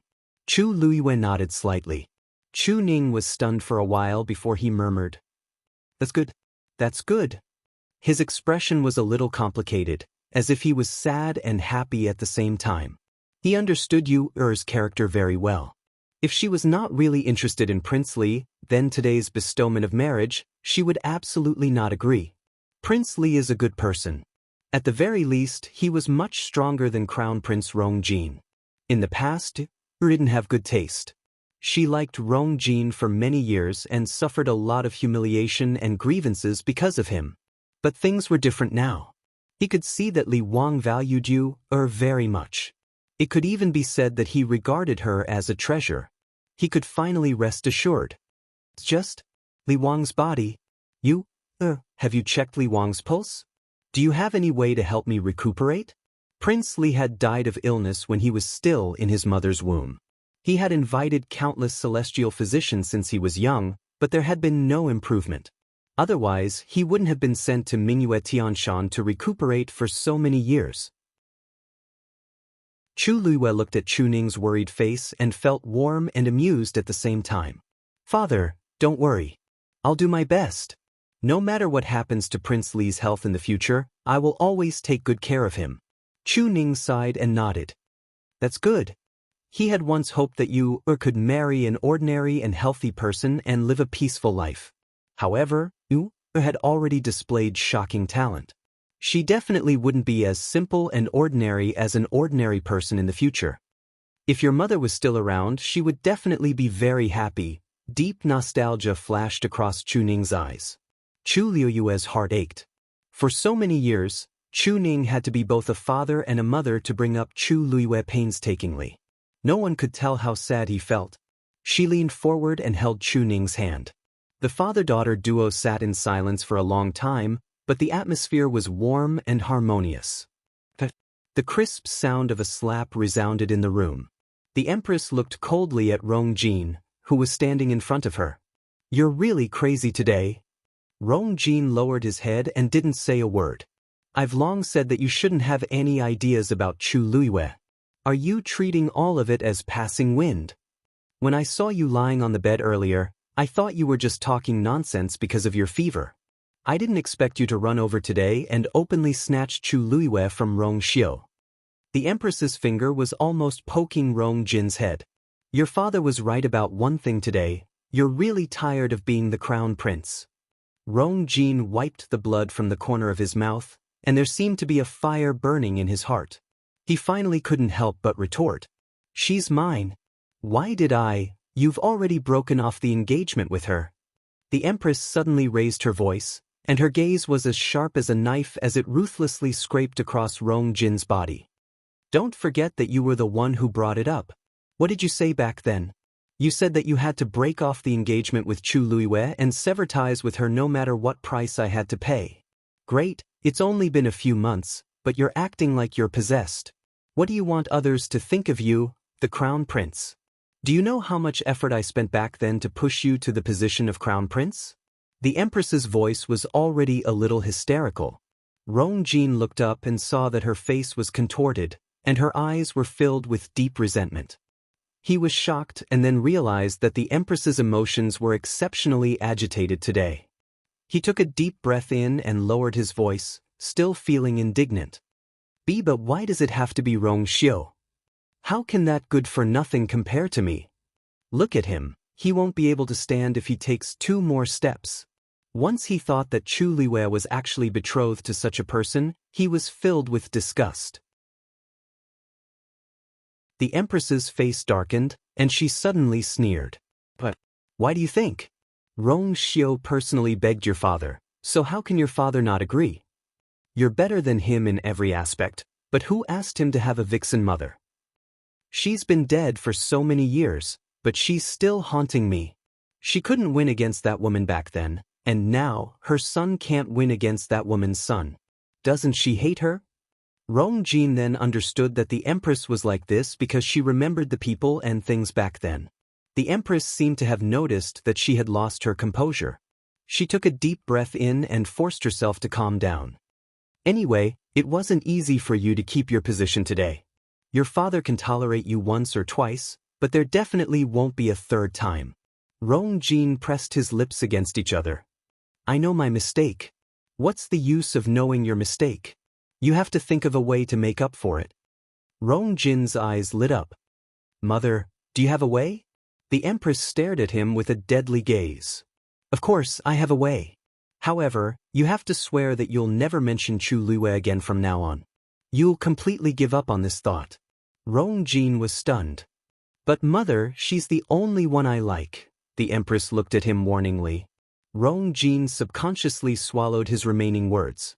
After a long time, he clenched his fists so tightly that they almost broke. The Empress heaved a sigh of relief, and her expression became gentler as she picked up the teacup at the side. The only way for you to stabilize your position as the Crown Prince is to marry Situ Xingqian. Digression. In the car, mobile users can continue to browse and read. A better reading experience comes from Love Network. Chapter 317. What? Rong Jin was dazed. Country Xing Luo previously mentioned to your father that they want you to marry Situ Xingqian. Situ Xingqian has a noble status and is very doted on. If you can marry her, you'll have a strong support. The Empress sipped her tea and coldly glanced at Rong Jin. If it weren't for this, why do you think your father let you off today? Rong Jin knitted his brows. But Situ Xingqian? Is this the only way? You're still unwilling? The Empress put down her teacup with a bang and sneered. No matter how you look at it, Situ Xingqian is an extremely good choice for the Crown Prince. What else are you unhappy about? Even though she didn't really like Situ Xingqian, she had been in the palace for many years and instinctively felt that Situ Xingqian wasn't simple. However, she couldn't care about that now. Rong Jin kept quiet. He was also very clear that his current situation was worrying, and Situ Xingqian was indeed the only person who could help him stabilize his position. Think of a way to contact Situ Xingqian. It's best if you can quickly win her favor. This way, things will be much smoother in the future. Rong Jin knitted his brows. But I'm already under house arrest and I can't go out at all. Besides, the Qing Jiao competition has already ended and they'll leave tomorrow. What kind of problem is this? As long as you want to, all these can be solved. The Empress didn't care. Unless you really don't want to be the Crown Prince anymore. Rong Jin clenched his teeth. I understand. Chu Ning and Chu Luiwei returned home together. When they reached the door, the two of them saw a page boy waiting at the door. Chu Luiwei squinted her eyes. She knew this page boy. He's from the Chu family. When the page boy saw Chu Ning and his daughter coming down from the horse carriage, he hurriedly ran over with a respectful expression. Lord Chu Ning, Big Missy, you're finally back. Chu Luiwei and Chu Ning looked at each other. One wouldn't visit a temple for no reason. It was obvious why the Chu family sent someone over. Mu Teng? Why you here? The manservant called Mu Teng nodded and bowed with a fawning expression. He took out an invitation card from his bosom and handed it over respectfully. Hehe, Lord Chu Ning still remembers me. The first elder said that he would like to invite you back to his residence. Here is the invitation. Chu Ning smiled faintly. Back then, you had carry water for you for 3 months, causing her hands to develop frostbite. How could I forget about you? The smile on Mu Teng's face froze abruptly, and he felt extremely embarrassed. It was all my fault back then. Please be magnanimous and let me off. This lowly one apologizes to you. Seeing that Chu Ning and Chu Li's expressions did not change, he gritted his teeth and ruthlessly slapped his own face. It's all my fault. It's all my fault. I deserve to die. Damn it. His cheek quickly became red and swollen, leaving behind a clear palm print. Chu Ning didn't say anything, so he didn't dare to stop. It was only when Chu Liuyue's mouth was filled with blood that Chu Ning sneered and led her toward the door. Seeing that the two were about to leave, Mu Teng panicked and hurriedly chased after them. Lord Chu Ning, I beg you to accept this invitation card. Otherwise, this lowly one won't be able to explain himself when I return. Chu Ning didn't want to pay any attention to him, not even giving him an extra glance. Mu Ting simply knelt down and kowtowed. Lord Chu Ning, I beg you. Eldest young miss, please persuade Lord Chu Ning. The corners of Chu Liyue's mouth curled up slightly as he took the invitation card and opened it with interest. This letter was personally written by the first elder, Chu Xiao, and the wording was very polite. It was clear that he wanted to reconcile. Chu Ning frowned as a trace of disgust flashed across his eyes. What's so good about this kind of thing? It will only dirty your eyes. Chu Liyue blinked at him and then looked at Mu Teng. You're saying that if we don't deliver this invitation card today, we'll die when we return? Mu Ting said gratefully. That's right. Eldest young miss, that's great. Just take it well. Chu Liyue smiled and stuffed the invitation card back into Mu Teng's hands. Have a good trip. I won't send you off. Mu Teng was dumbfounded. Then he realized something and his face paled. Eldest young miss, my father and I have already completely severed ties with the Chu clan. I really can't accept being called eldest young Mississippi. With that, Chu Liyue and Chu Ning turned to leave. Mu Teng's face was filled with despair. Seeing the two figures about to disappear behind the door, he anxiously shouted. Lord Chu Ning. The first elder said that even if you don't want to return to the Chu clan, please consider the patriarch. Chu Ning stopped in his tracks, a trace of struggle flashing across his face. Chu Liyue glanced at him. Seeing this, Mu Ting felt that there was hope and shouted again. The patriarch values you the most. If he comes out of seclusion and sees the Chu clan in this state, he will definitely be very disappointed. Chu Liyue's mouth twitched. Now he was talking about this. When the Chu clan bullied him and his daughter, they didn't consider disappointing the patriarch at all. A trace of hesitation flashed across Chu Ning's heart, but it disappeared in an instant. Let's go. He didn't turn back. He pulled Chu Liyue and was about to leave. Chu Liyue sighed softly. Father, why don't you go back and take a look? Chu Ning looked up in surprise. What? Chu Liyue patted his arm lightly. She didn't have any feelings for the Chu clan. The Chu clan and the patriarch of the Chu clan were not important to her. But Chu Ning was different. After all, the patriarch of the Chu clan was his father.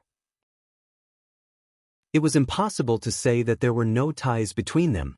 Chu Liyue knew very well that the reason Chu Ning had severed ties with the Chu clan was largely because of her. Mu Teng's words didn't mean anything to her, but it inevitably made Chu Ning waver. No matter what, you doesn't want to see father unhappy, she said softly. Chu Ning immediately understood what she meant, and his heart warmed. After hesitating for a moment, he finally said, Don't worry. Since we've completely severed ties with the Chu clan, we won't go back no matter what. Father will be back soon. In the future, I can give the patriarch an explanation. Chu Liyue nodded. Then I'll wait for you at home. When Mu Teng heard that Chu Ning agreed to go to the Chu clan, she felt that her life had been saved. Thank you, Lord Chu Ning. Thank you, Ms. Liyue. Chu Ning and Chu Liyue exchanged a few words, then left with Mu Teng. Chu Liyue watched Chu Ning leave. Only when he couldn't be seen did she turn around, step through the door, and enter the courtyard. She walked towards her room. When she reached the door, she placed her hand on the door, intending to push it open. Suddenly she paused and a cold light flashed in her eyes. The next moment, she suddenly retreated. A black shadow broke through the door. In the blink of an eye, it rushed in front of Chu Liyue. Before Chu Liyue could see the other party's face, she was caught in a huge net. Mobile users, please browse for a better reading experience from Love Network. Chapter 318. Chu Liyue's vision instantly turned dark. This net was very strange. She was trapped in it, and all the light was blocked outside. She couldn't see anything. Then she felt herself being pulled up. She was about to speak when a hoarse and threatening voice sounded by her ear. If you want to die faster, just call for help. Chu Liyue's lips moved, but she didn't say anything. Although she couldn't see the other party's face, this aura seemed familiar. Right. This person is the one following Rongzhen around. Previously, Rongzhen came to find me privately and attacked me because of this person. Rongzhen once said that after the Qing Jiao competition ended, she would personally bring me to the forest outside the imperial city. I didn't expect Rongzhen to be so impatient that she wouldn't even wait for a day. Chu Luiyue took out a dagger and tried to cut the net. In the darkness, she heard an ear-piercing scratching sound. Chu Luiyue was shocked.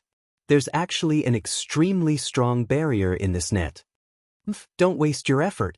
With your current abilities, it's impossible for you to get out of here. That strange and hoarse voice sounded again with a strong sense of mockery. Chu Luiyue thought for a while and decided to just close her eyes and wait quietly.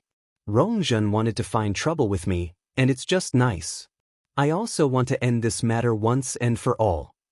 Chu Luiyue couldn't see the situation outside and could only feel herself being brought away quickly.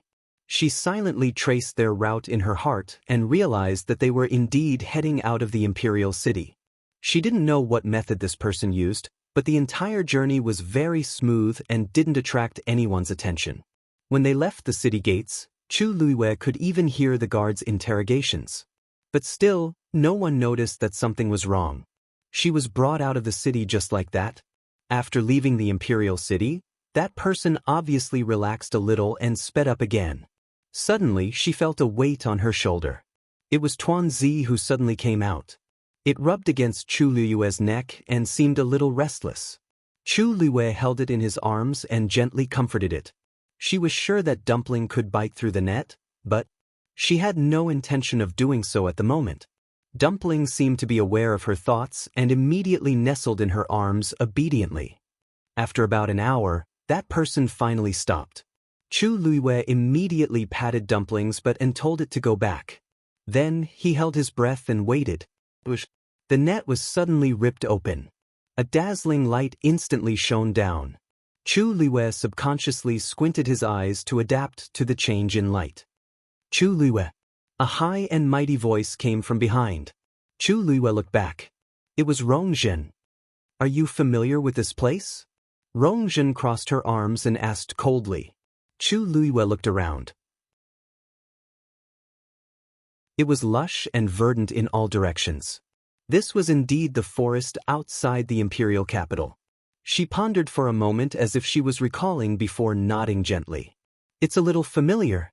Back then, I was almost killed by the people Chu Xianmin sent here. Here? Rongzhen's gaze suddenly changed. The place on your map isn't here. Chu Luiyue smiled bitterly. Yes. But that's where I went after I escaped. At that time, they knocked me out and brought me here, intending to kill me. Coincidentally, I woke up at that time, so I escaped. Rongzhen looked at Chu Luiyue suspiciously. You better not let me find out what tricks you're up to. During the Qing Jiao competition, Chu Luiyue performed very well and displayed abilities that exceeded everyone's expectations. She could not help but be wary. Chu Luiyue shrugged. This place is deserted. I know I'm not your match, so I'll cooperate.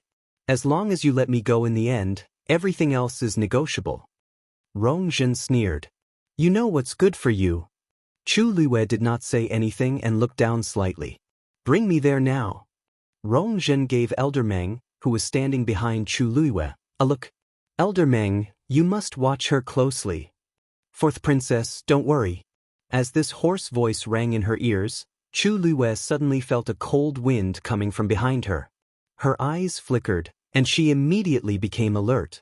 However, it was only for a moment before she restrained her impulse and pretended not to notice anything as she stood there. Swoosh!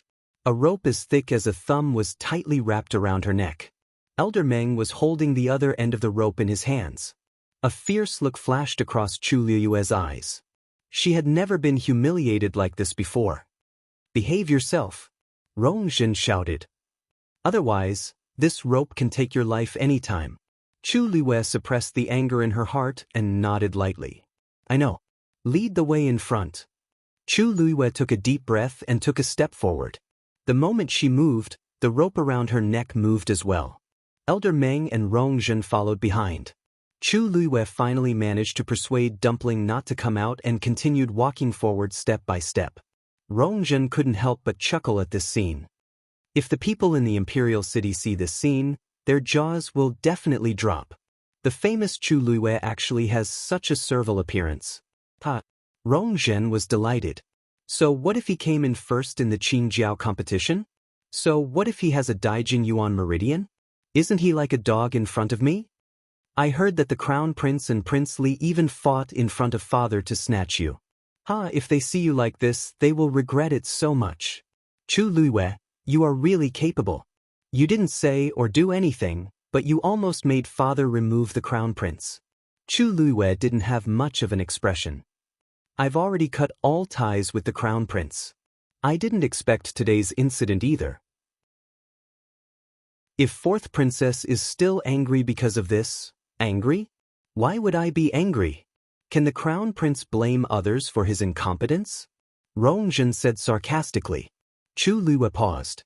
That's strange. Rong Zhen and Rong Jin were both born of the Empress, and they always had a good relationship. Why did they suddenly become like this?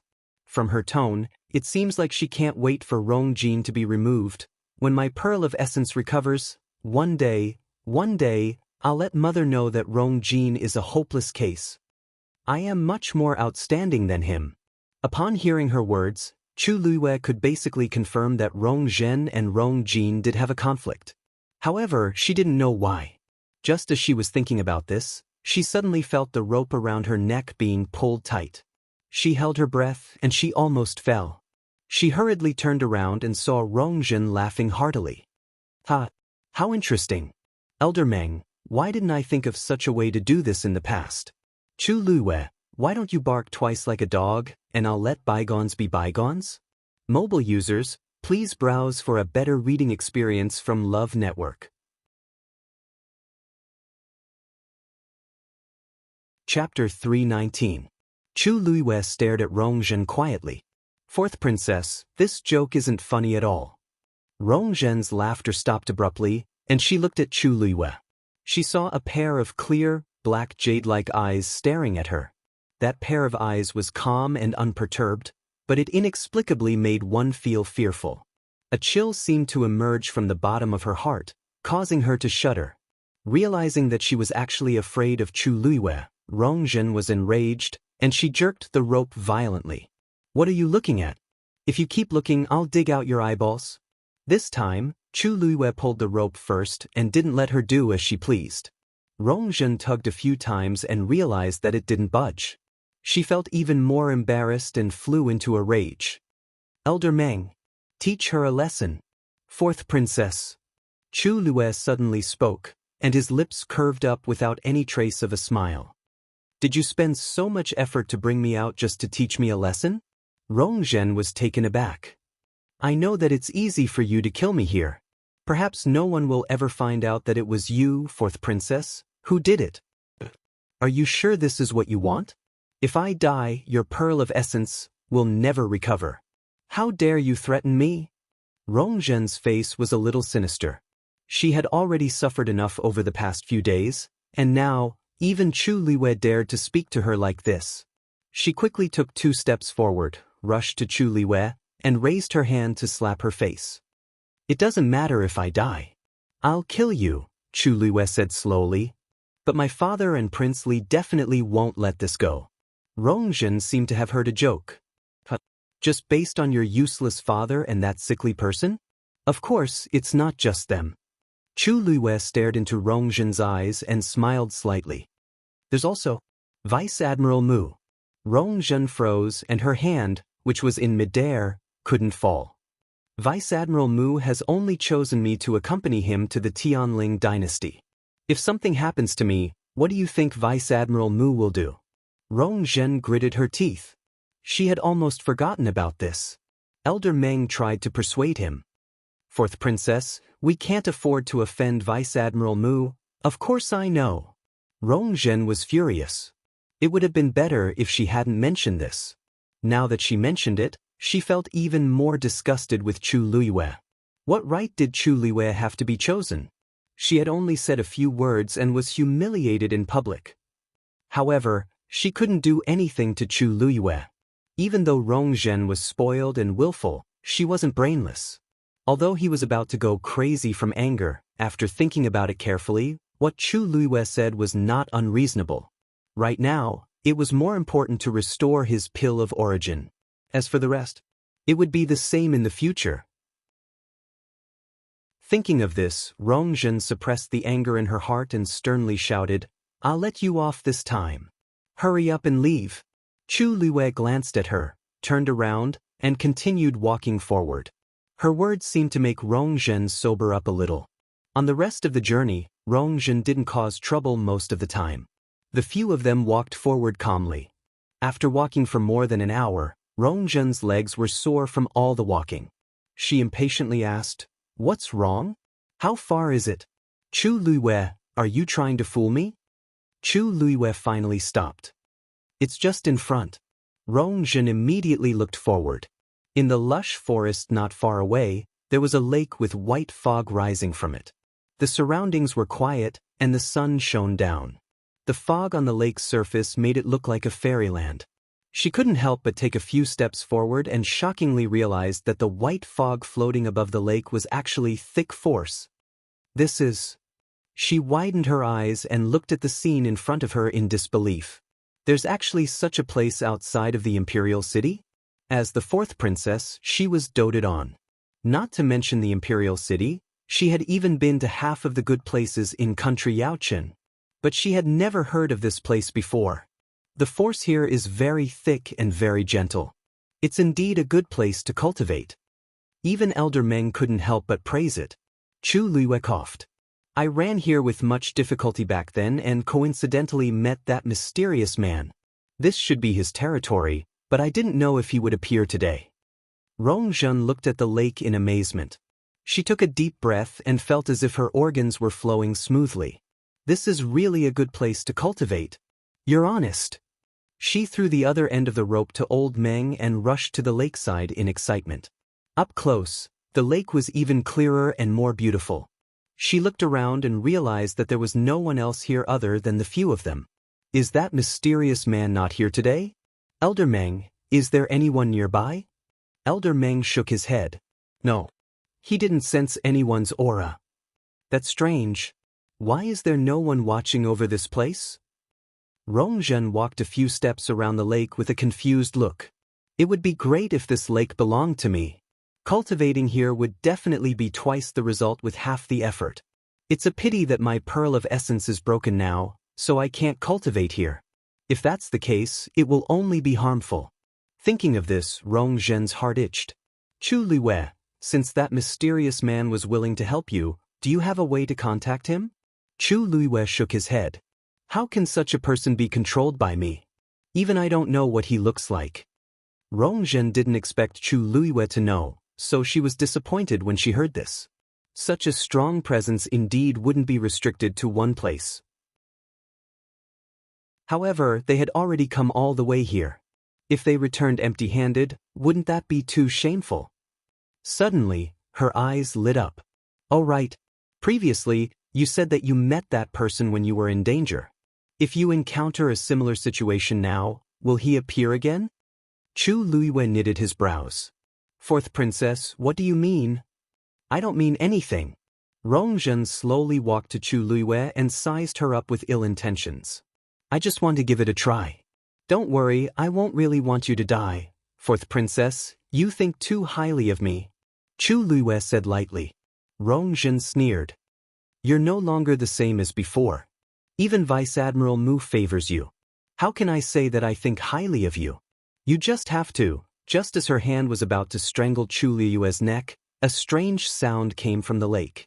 Rongjun immediately turned around. Under the white fog, she could vaguely see circles of ripples spreading from the center of the lake to the surroundings. She couldn't hide her excitement as she hurriedly walked over. But just as she reached the side of the lake, a huge white figure suddenly rushed out of the lake. It was heading straight for her. Mobile users, please browse for a better reading experience from Love Network.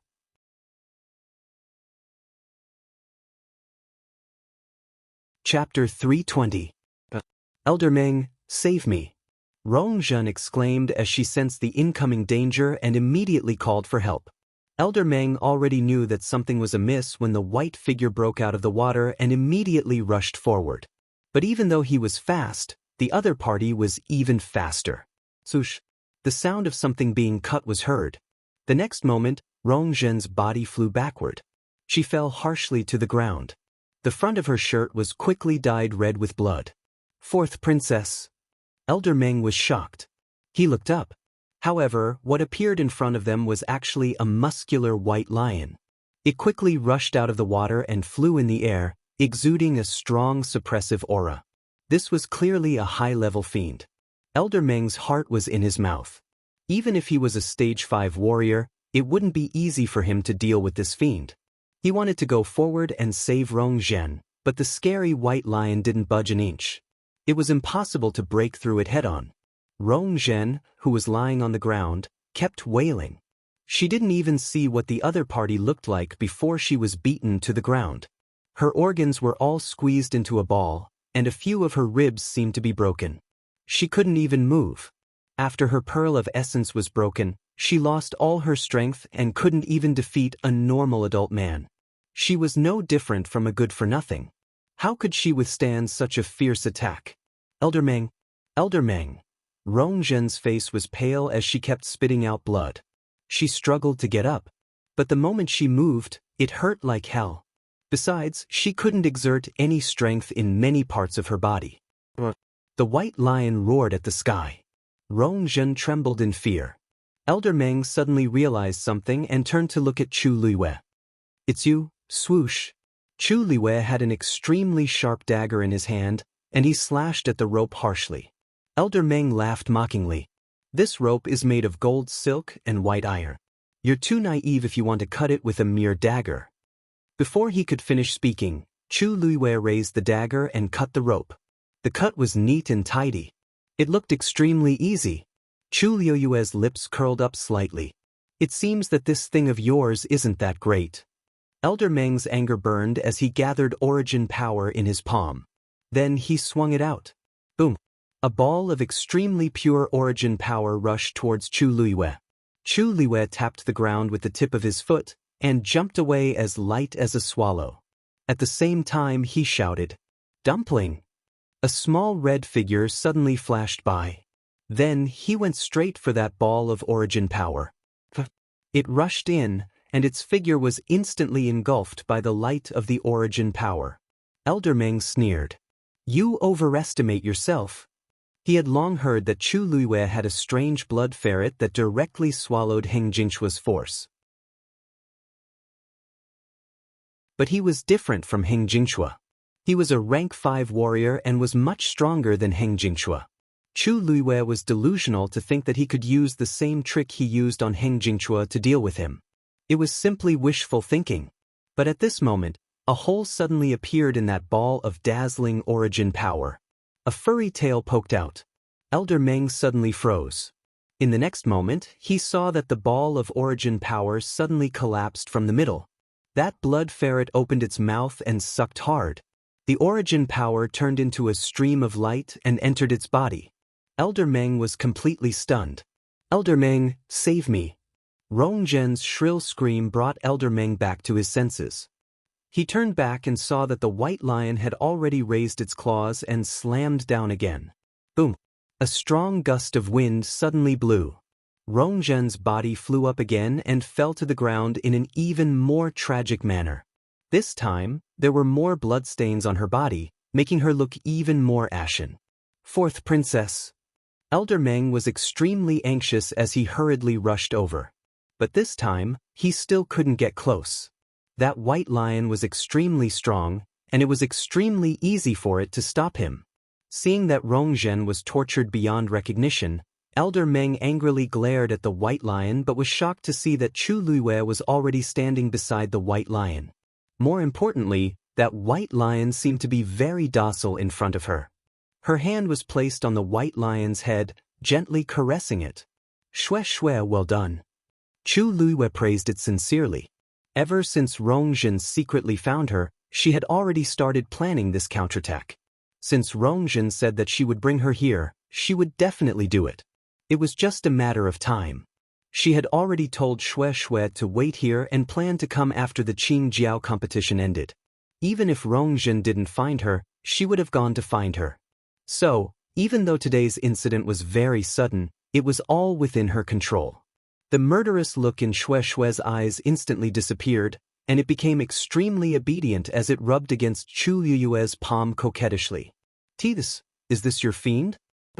"Impossible." Elder Meng was stunned by the scene in front of him and didn't feel good.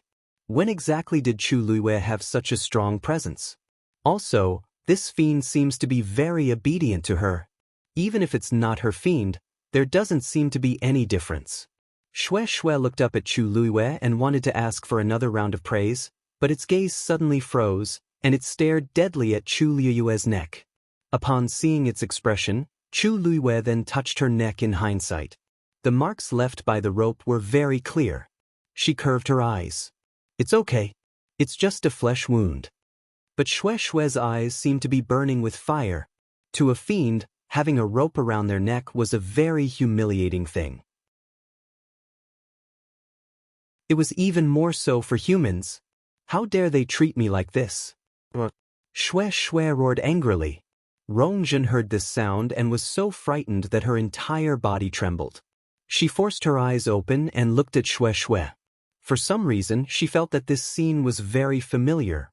Right. The high-level fiend I met in the hunting ground back then seemed to be white. And this aura is exactly the same. Elder Meng. This white lion is the fiend that destroyed my pearl of essence. Rongjin shouted in a hoarse voice. "Quick, tell father and mother." Digression, update at 12 noon tomorrow. Mobile users, please browse for a better reading experience from Love Network.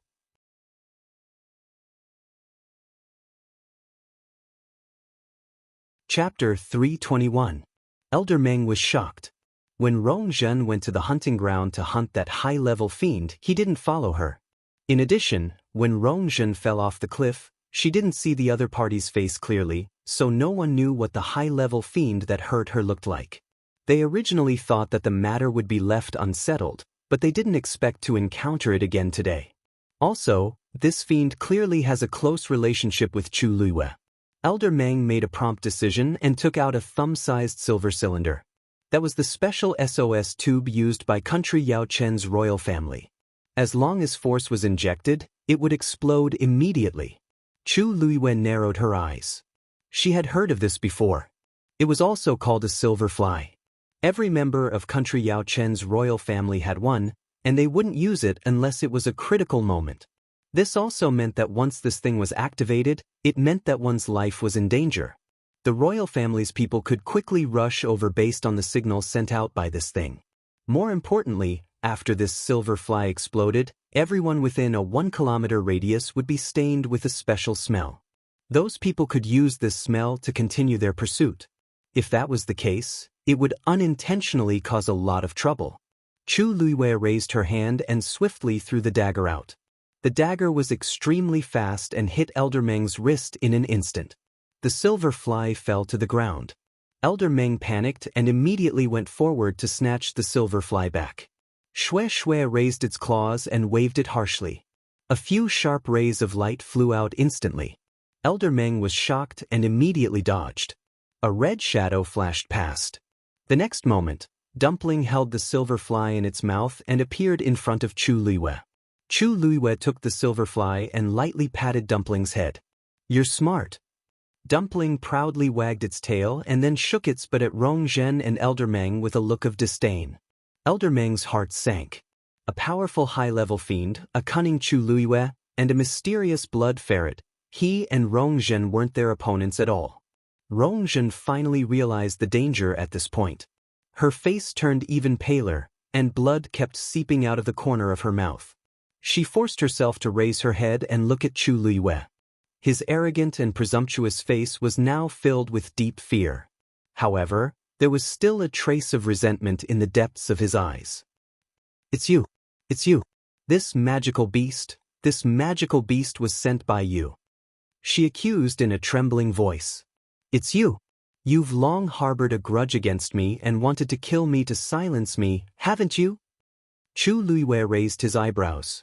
"You're saying Xue is the devil beast that destroyed your essence core? Why are you pretending to be innocent?"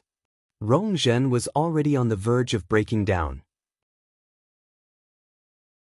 Seeing that Chu Luiwei didn't seem to know anything, she was so angry that her lungs exploded, and she screamed hysterically.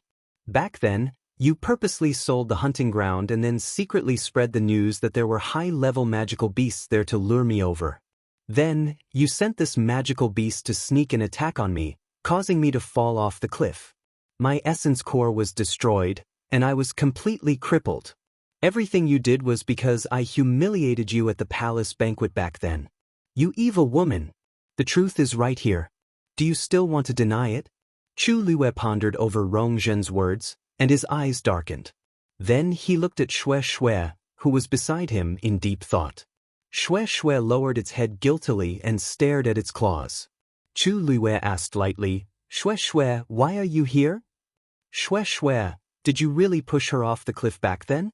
Xue Xue didn't move. HM? Chu Luiwei's voice rose slightly. Xue Xue immediately looked at her. It was just following orders. Chu Luiwei stared at it for a while. After confirming that it wasn't lying, she raised her eyebrows in satisfaction. Just admit it. I don't like little fellows who lie to me. Xue Xue hurriedly nodded. Dumpling, who was at the side, suddenly froze.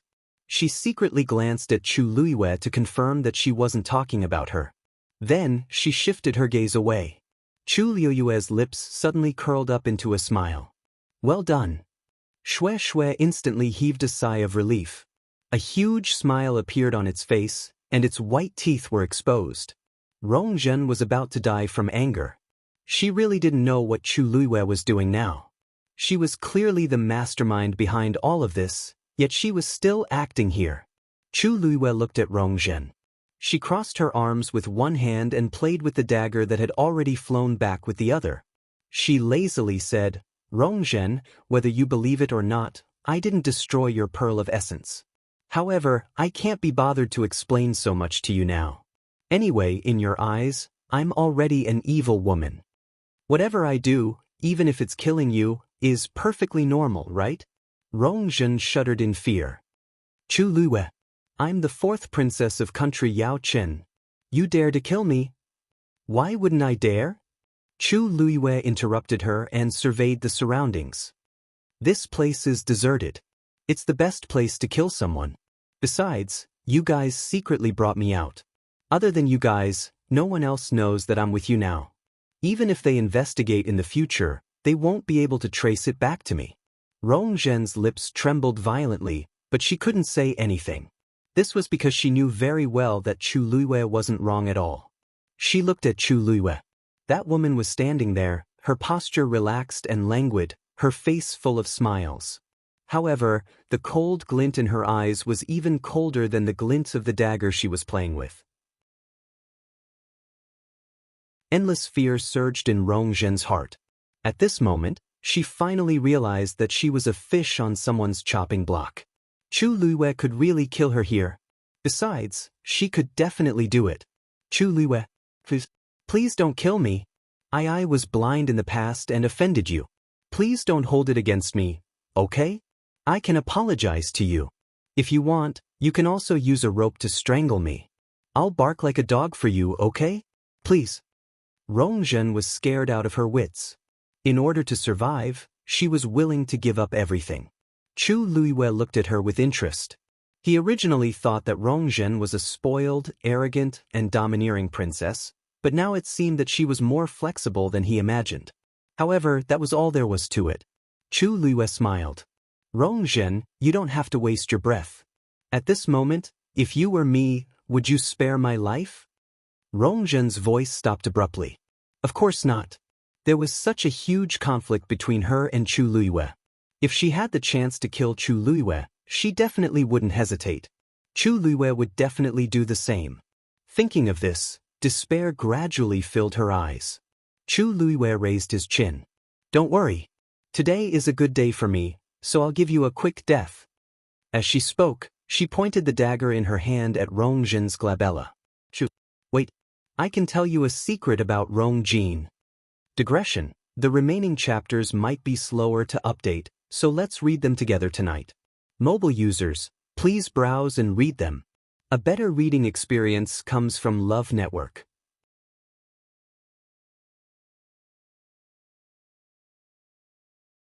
Chapter 322. The sharp dagger dangerously flew over Rongzhen's head. It then harshly stabbed into the ground beside her.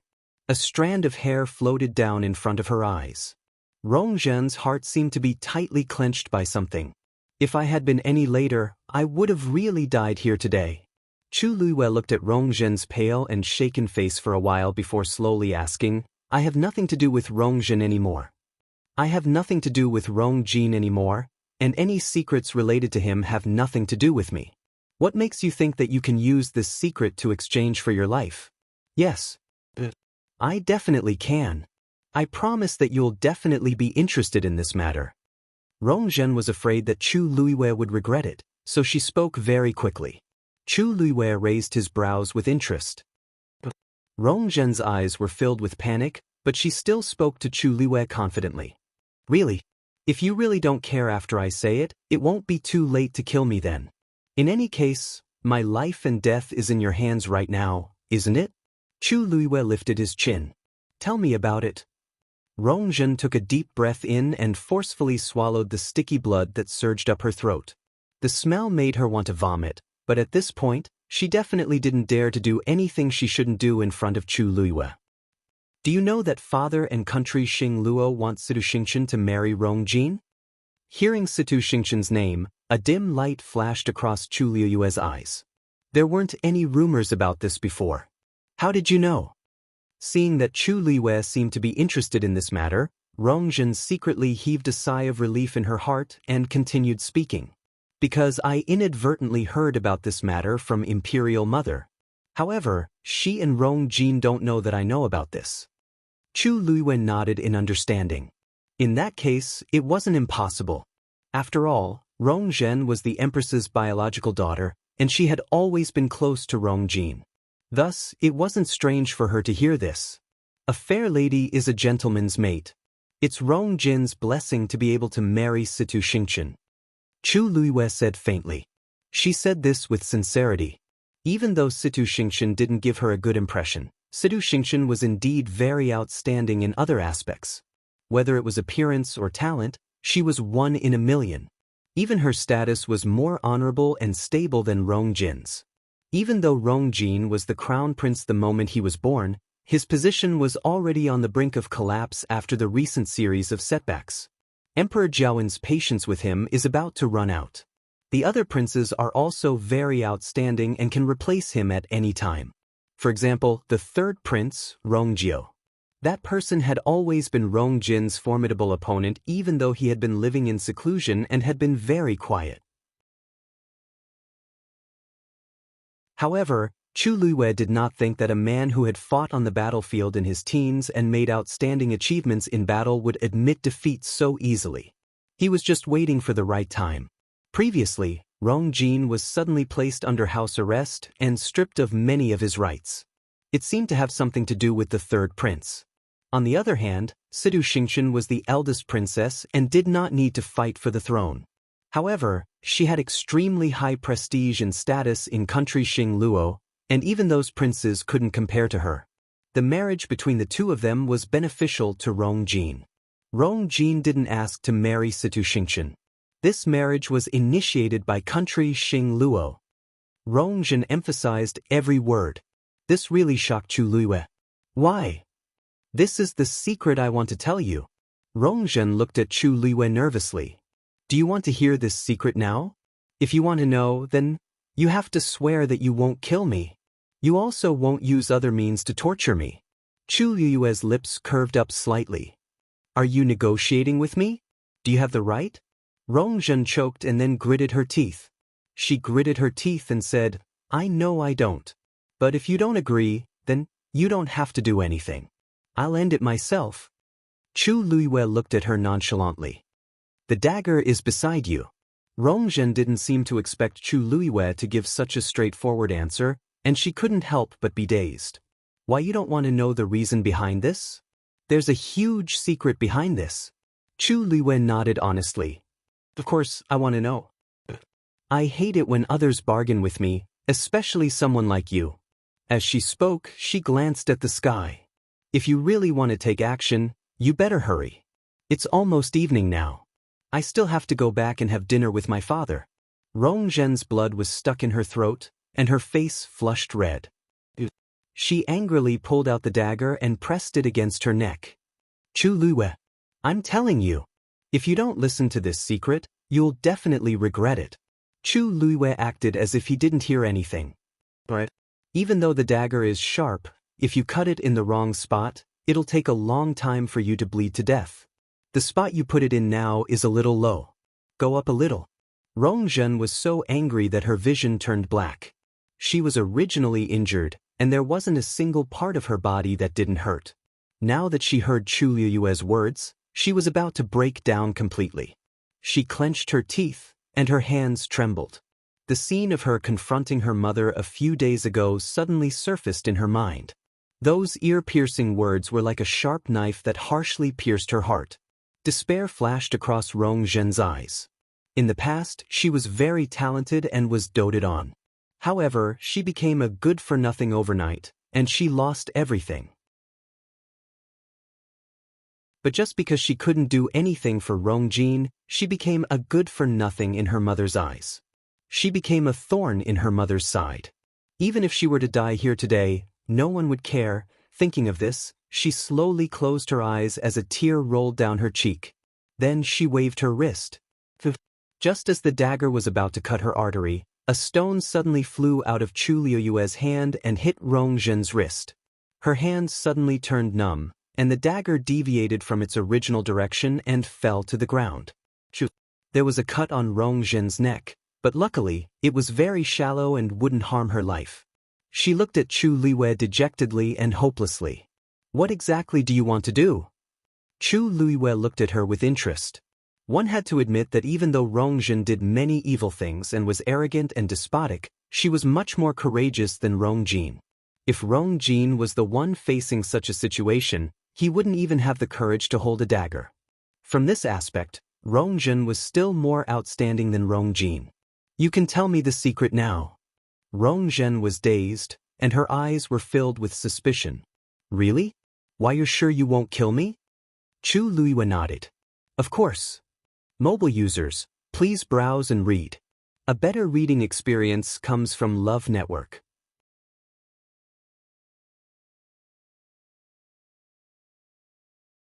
Chapter 323. After Chu Luiwei finished speaking, he glanced at Shui beside him. Shui understood and immediately dashed out. Its body was huge and muscular, but its speed was extremely fast, almost like a bolt of silver lightning. The next moment, it rushed in front of Elder Meng. The moment Elder Meng saw it move, he already realized the danger. He moved his feet and turned to run. But after a few steps, a white figure flashed in front of him, and the white lion appeared in front of him, blocking his path. Force gathered in Elder Meng's palm, and he hurriedly threw a punch. Longyang punch. Mockery flashed across Shui's icy blue eyes. Then it raised its claws. Swish. Elder Meng's punch was harshly torn apart.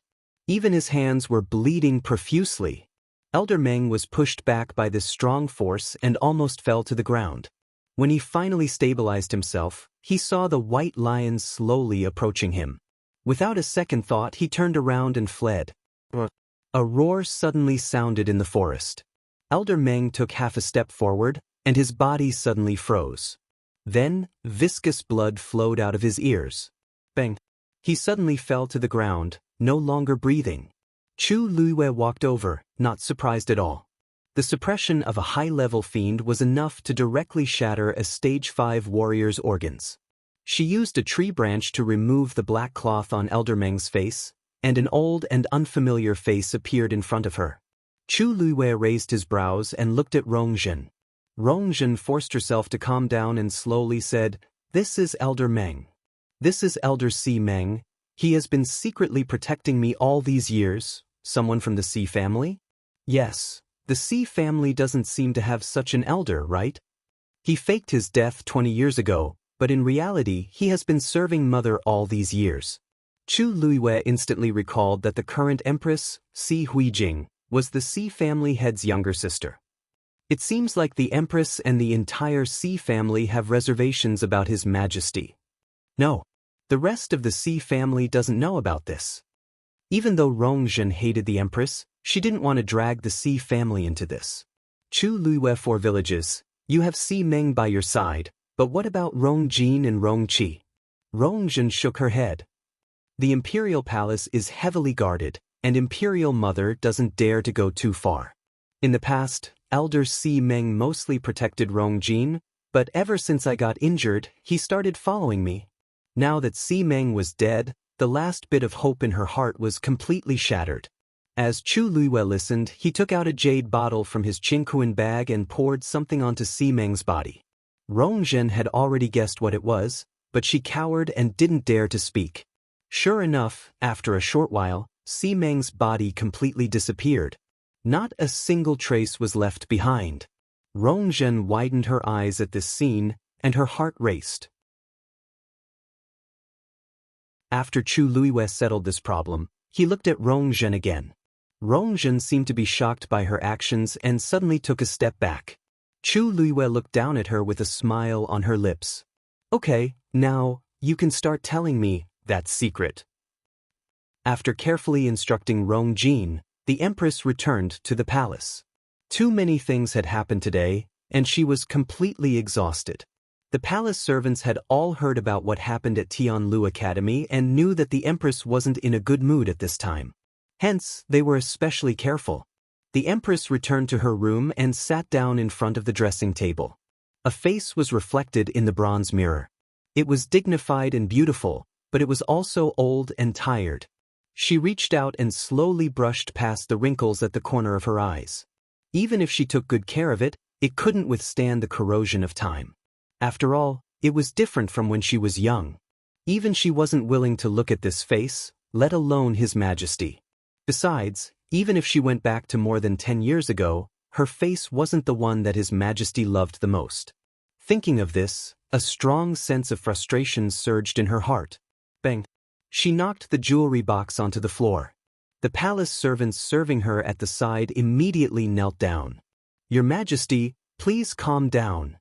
The Empress wanted to get angry and kill everyone here. But in the end, she held herself back. None of this was important. As long as Rongjin could stabilize his position as the crown prince, there was still hope for everything. She would definitely be the final winner. Thinking of this, she softened her tone. You don't have to be nervous. This consort was just too tired and made a mistake. Put everything away. The palace servants hurriedly picked up the scattered jewelry one by one and put them back into the box. The Empress asked faintly, "How was the fourth princess today?" The palace servant hurriedly said, "Replying to your highness, the fourth princess is still in the palace today and is unwilling to come out. The food sent in seems to be useless too." The Empress paused and frowned. After she hit Rongjin a few days ago, Rongjin refused to come out. Even though she regretted hitting Rongjin, she also felt that Rongjin's temper should change. In this kind of situation, how could she still be arrogant and unbridled? Instead of thinking about how to share Rongjin's and my worries, she only cares about herself. Does she think that she's still the fourth princess that everyone doted on? She originally wanted to give her the cold shoulder for a few days so that she would learn to behave. However, it seemed like it was impossible now.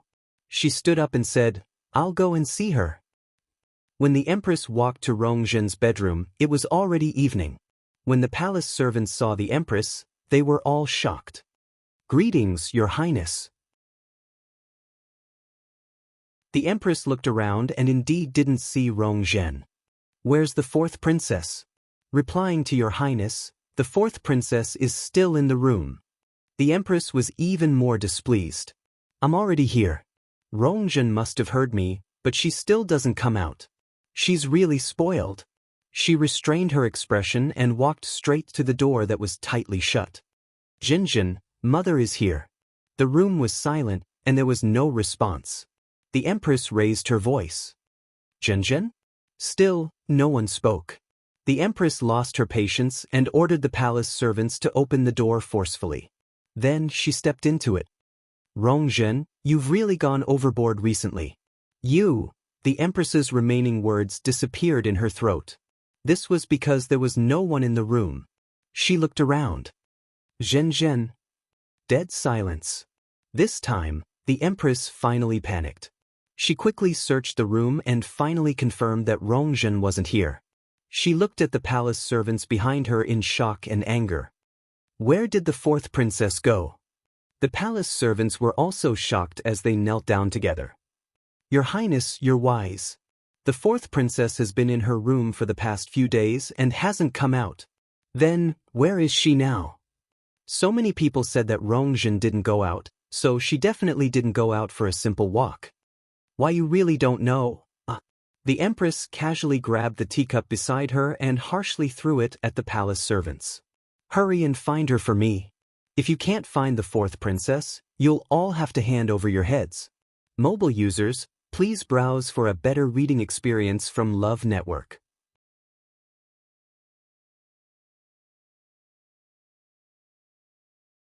Chapter 324. The palace servants were also scared out of their wits and hurriedly responded. Just as they were about to leave, the Empress said sternly, "Also, you can't let others know about this. If it reaches His Majesty's ears, be careful of your lives." The palace servants hurriedly left. The Empress's face was terrifyingly dark as she stood rooted to the ground for a while. Where could Rongzhen go? Her pearl of essence was shattered, and she didn't have any cultivation left. With her own strength, it was impossible for her to avoid so many people and leave silently. Unless, the Empress suddenly thought of something and her heart sank. Did Elder Meng leave with Rongzhen? She hurriedly walked back into the house and left the palace servants outside. After confirming that there was no one around, she took out something from her arms. It was a thumb-sized jade seal. She usually used this to contact Elder Meng. She gently twisted the seal. Cut. A soft sound was heard. She looked at the bottom of the seal. But to her disappointment, there was no reaction. The Empress frowned. Even if Elder Meng left with Rongzhen, he should have received this news. In the past, he would respond quickly, but now, she paused for a while and tried again. Still, there was no reaction. The Empress became increasingly anxious. Elder Meng had been with her for many years, but this had never happened before. This made her feel very uneasy. She couldn't help but size up the room again. Everything was normal, except that there was one person missing. The Empress felt her head hurt and rubbed her glabella. Where exactly could Rongzhen have gone? There were enough things today, but Rongzhen just had to add to the chaos at this time. If His Majesty finds out, he will blame me even more for not doing my duty as a mother. Our current situation is already difficult enough. What is wrong with Rongzhen? When I find her, I will teach her a lesson no matter what. Bam! All of a sudden, the seal in her hand exploded. The Empress was shocked and directly threw it out.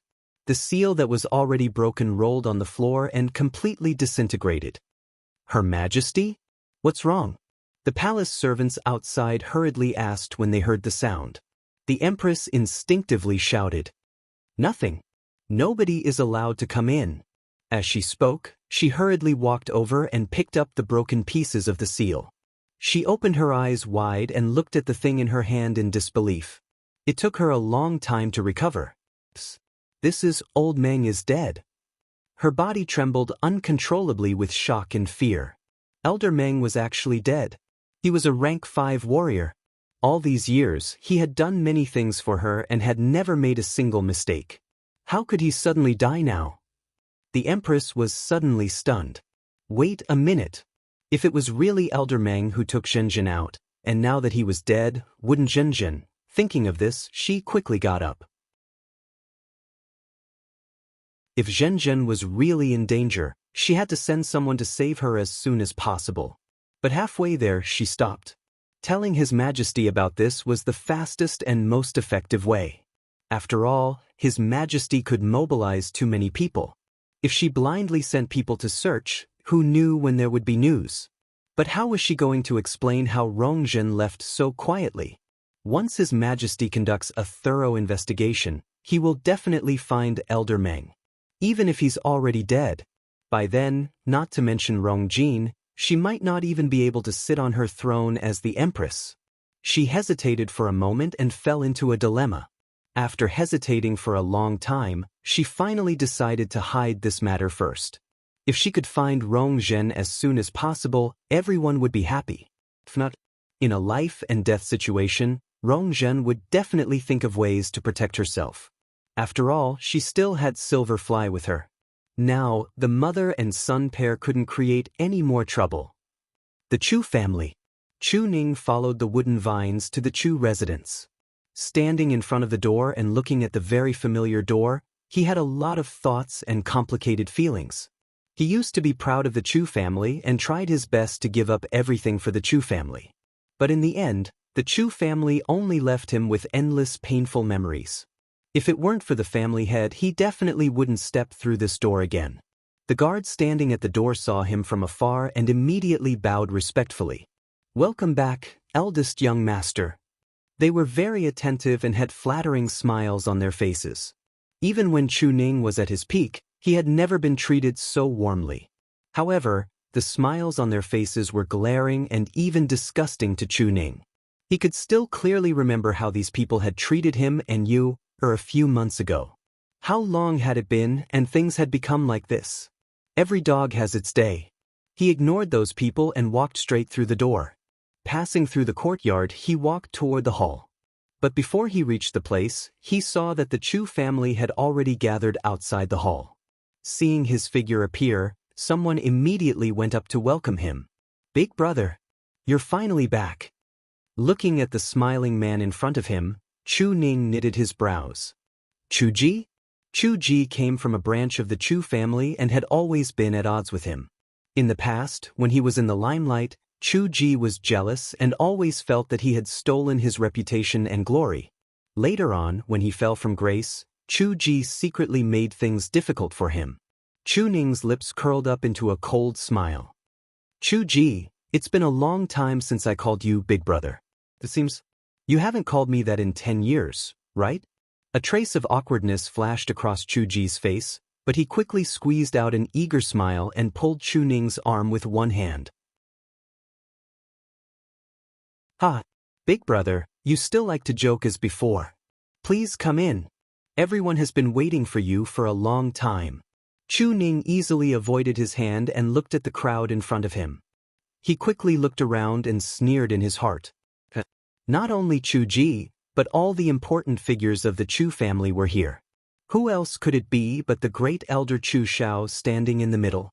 However, at this moment, compared to the eager and enthusiastic expressions of the others, his expression was still not good. "We're all family. Why are you standing here? Why aren't you coming in to talk?" Chu Shao said firmly. Chu Ning smiled. To be able to say such words of compromise was probably the biggest concession Chu Shao could make. However, he did not return to the Chu family today to continue looking at Chu Zhao's face. "Great Elder Chu, you seem to have forgotten something. You, and I have already completely severed ties with the Chu family. We really can't be considered a family, right?" Chu Zhao's expression turned cold. "How dare you?" Chu Ning placed one hand behind his back and said indifferently, "Great Elder Chu, if you have anything to say, just say it directly. However, this reprimand, forget it. Mobile users, please browse and read. A better reading experience comes from the Love Network."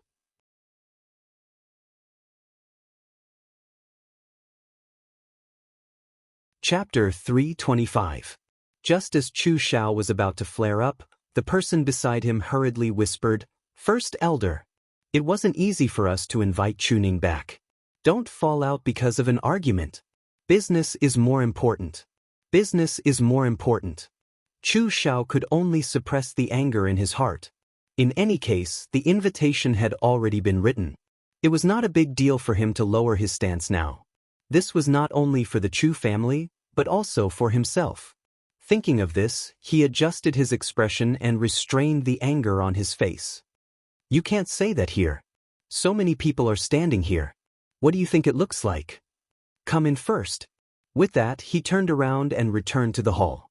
A small portion of the others followed him in, while the majority of them were still looking at Chu Ning, as if waiting for him to move. Chu Ji didn't dare to provoke him again.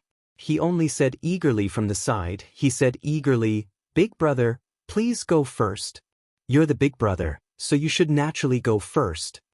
Chu Ning glanced at him. There was no embarrassment on Chu Ji's face. Instead, it was filled with excitement and fawning. Seeing that Chu Ning was sizing him up, he quickly said, "Big brother, you haven't been back for a while. You might not be used to it, but don't worry, just tell me if you have any instructions. I'll definitely do it for you." Chu Ning could see the sincerity in his words. Chu Ji really did not hold a grudge over what happened just now.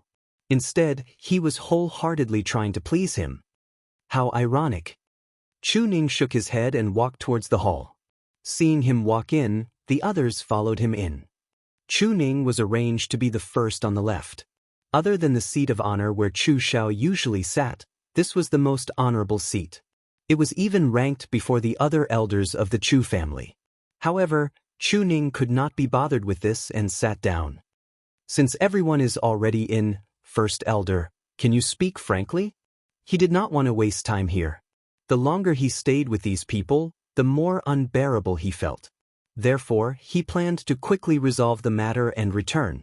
Chu Xiao was dissatisfied with Chu Ning's attitude, but he knew that now was not the time to be calculative. Hence, he said, according to what the patriarch said back then, he should be coming out of seclusion soon. If the patriarch knew about this, he would definitely be very disappointed. So, I've called you here today to discuss what to do about this matter. Chu Ning chuckled, but there was no mirth in her eyes. What else can we do? Since it had already happened, could it be that they were going to pretend that it never happened? When the patriarch comes out of seclusion, I will personally explain to him. Everyone was stunned and looked at each other. They seemed to have never expected that Chu Ning would actually say this. Chu Ji couldn't help but say, "Big brother, don't you always respect the patriarch the most? Severing your relationship with the Chu clan is equivalent to severing your relationship with the clan head. If the clan head knows about it, he will definitely be very upset." Chu Ning said calmly, "I know. Whether it was in the past or now, my respect for the patriarch has always been the same. But now that things have come to this, no one can turn back. So, no matter how the patriarch views me, I will accept it." "Are you serious?" Even Chu Xiao could not help but ask. Clearly, he was extremely shocked by Chu Ning's words. Everyone in the Chu family knew that Chu Ning was a very sentimental person. "I thought that bringing up the family head would make him regret his decision back then, but now it seems that it's a little unexpected." Chu Ning nodded. "Of course. Every word I said was carefully thought out." The hall fell into an awkward silence. He had already said this, so how could the others say anything? After a long while, Chu Xiao frowned and said, "Chu Ning, since you've already said so, then there's no need for us to be so polite. You should know why I called you back today." Chu Ning's face was sincere. "I'm sorry, I really don't know. Is it to apologize to you and me, to ease the relationship with us father and daughter, or to beg us to come back? If you don't say it, how can I guess?" Everyone's expression became awkward again. Chu Xiao suppressed his anger. "Chu Ning, don't go overboard. I really don't know, that's why I asked. Is this considered going overboard?" Chu Ning sneered and swept his gaze across everyone. "You can't be asking me to come back to chat, right? Enough."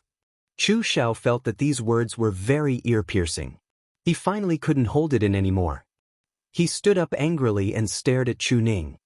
"Don't you just want us to admit that we want you to come back?"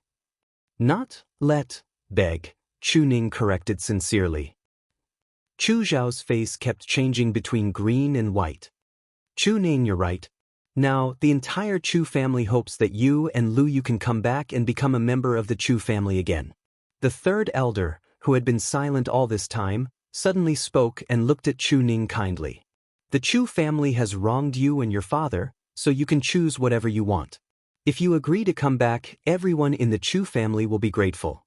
If you don't, then what happened today never happened." The third elder's words made the Chu family members even more embarrassed. But they had to endure it. After all, someone had to say this. Moreover, they were indeed the ones who were begging. Chu Ning's expression softened a little, and he nodded slightly at the third elder. "Thank you for pointing it out, third elder. My answer is, I don't agree. This answer was also within everyone's expectations, but they had already prepared a lot of persuasive words. Chu Ning, think about it carefully again. After all, the Chu family is the place where you were born and raised. Don't you have any attachment at all? Big brother, if you're still angry about what happened to Chu Yan's family, then it's not worth it. You probably don't know that Lu Yao instigated the Gu family's madam to cause trouble at Tianlu Academy and was taught a lesson by the Gu family's master. And Chu Yan is still lying in bed and can't get up. That couple has caused so much trouble for the Chu family. Now that the Chu family has declined and caused so much trouble, it's really in danger. Chu Ning, are you really going to watch from the sidelines? When the master comes out of seclusion, how are we going to explain to him? If you're still holding a grudge about what happened in the past, then we'll let you take revenge. How about that? Right, and Lu, we've already locked up all the servants who bullied her in the past. As long as you come back, you can do whatever you want with them. All kinds of voices mixed together, making Chu Ning feel extremely annoyed. He suddenly sneered. Is that so? If I remember correctly, many of you here have done the same thing, right? If you really want to settle the score, then you can't escape, right? The hall instantly quieted down. Chu Ning looked at Chu Xiao and said coldly, for the first one, why don't we start with First Elder Chu? Digression, tomorrow at noon, please browse and read for mobile users. A better reading experience comes from the Love Network.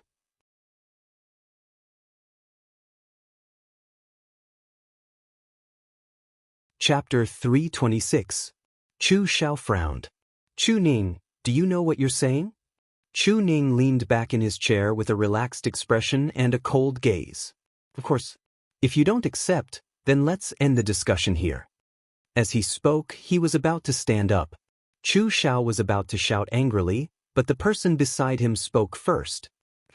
Chu Ning, we know that the Chu family wronged you and your daughter first. It's understandable for you to make this request. However, so much time has passed. Are you going to investigate everything one by one? I remember each and every one of them clearly.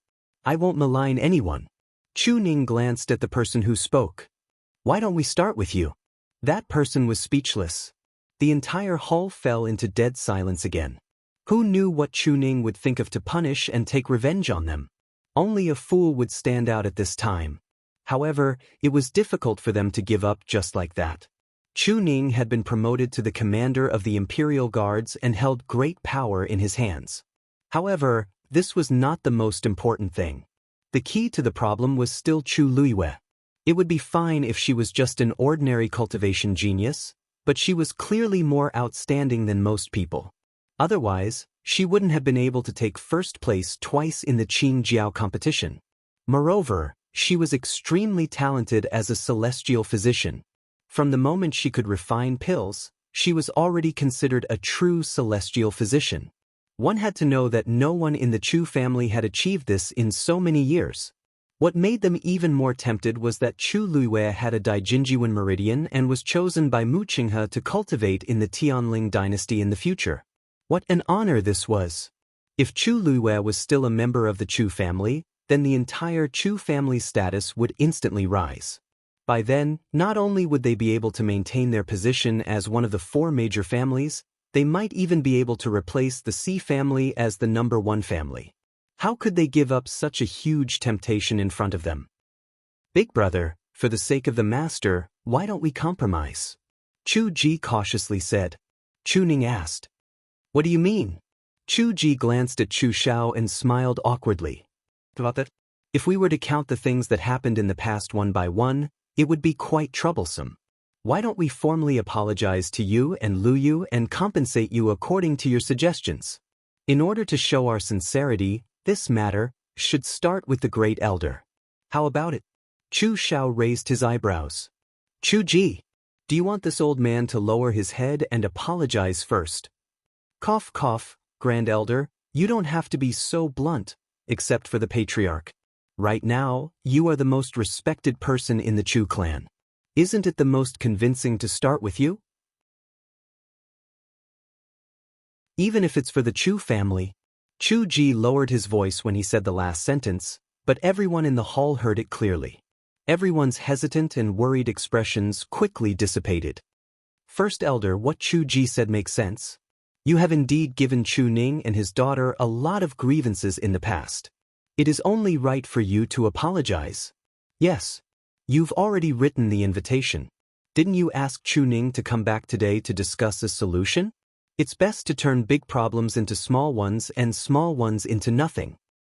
First Elder, didn't you say that we are all family? Since we are family, it's fine to lower our heads. Chu Xiao was so angry that his face turned green. These people who were usually respectful to him actually sold him out in the blink of an eye in order to establish a relationship with Chu Luiyue. After a long stalemate, Chu Xiao finally said coldly, "All right. In that case, this old man will apologize to you." Chu Ning smiled faintly. First Elder, are you apologizing or lecturing people? Chu Xiao choked. The people beside him hurriedly approached and said, First Elder, think about Vice Admiral Mu. The other families didn't have the chance to establish a relationship with him. And the fact that the blood of the Chu family flowed in Chu Liyue's body was indisputable. As long as they were willing to agree to come back, these small matters wouldn't be a problem at all. Chu Xiao took a deep breath. In the past, this old man did some terrible things and hurt you and your father. Now, I apologize to you, I'm sorry. Chu Xiao's body trembled as he gritted his teeth. It took him a lot of effort to say these words. He was used to being high and mighty in the Chu family. Now that he had to lower his head and apologize to Chu Ning, who he had always disliked, he felt extremely disgusted and broke down in his heart. He would settle this score in the future. The others didn't care about Chu Xiao's emotions at all.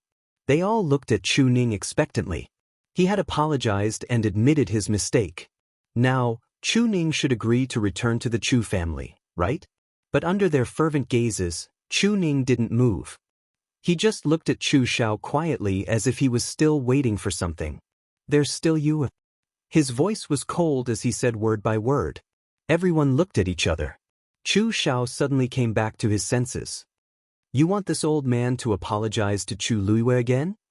Chu Ning nodded as if it was a matter of course. Of course. I am me, and you are as you will. Besides, she seems to have suffered more grievances than me all these years. Is it so difficult for you to apologize? Chu Xiao was about to go crazy. When did Chu Ning become so difficult to deal with? Then why didn't you say so just now? Chu Ning snorted. His gaze was mocking, but he suddenly stood up. It's so difficult for you to even apologize. I think the so-called compensation is even more illusory. Since you don't have any sincerity, I think there's no need to continue this conversation. He walked out of the hall.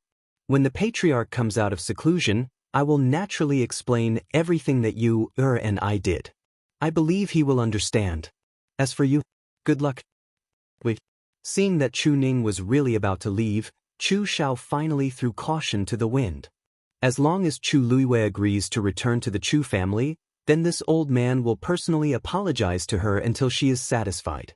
How about it? Chu Ning stood still, and a mocking smile appeared on his face. He turned around and looked at Chu Xiao. There's no need. Chu Xiao was stunned. What? Chu Ning laughed softly, but his voice was as cold as ice, chilling to the bottom of one's heart. The Chu family gave birth to me and raised me. If I say that I don't have the slightest bit of nostalgia for the Chu family, it would definitely be a lie. So, whether it's for the sake of the Chu family's nurturing of me in the past, or for the sake of the patriarch who is about to come out of seclusion, I can let bygones be bygones and let bygones be bygones. You can't. I remember clearly what you did to you, and I will never forget it in this lifetime. Even if all of you kneel on the ground and kowtow to apologize, even if you, is really willing to forgive you, I can't do it. Digression, slowly updating. Mobile users, please browse and read. A better reading experience comes from Love Network.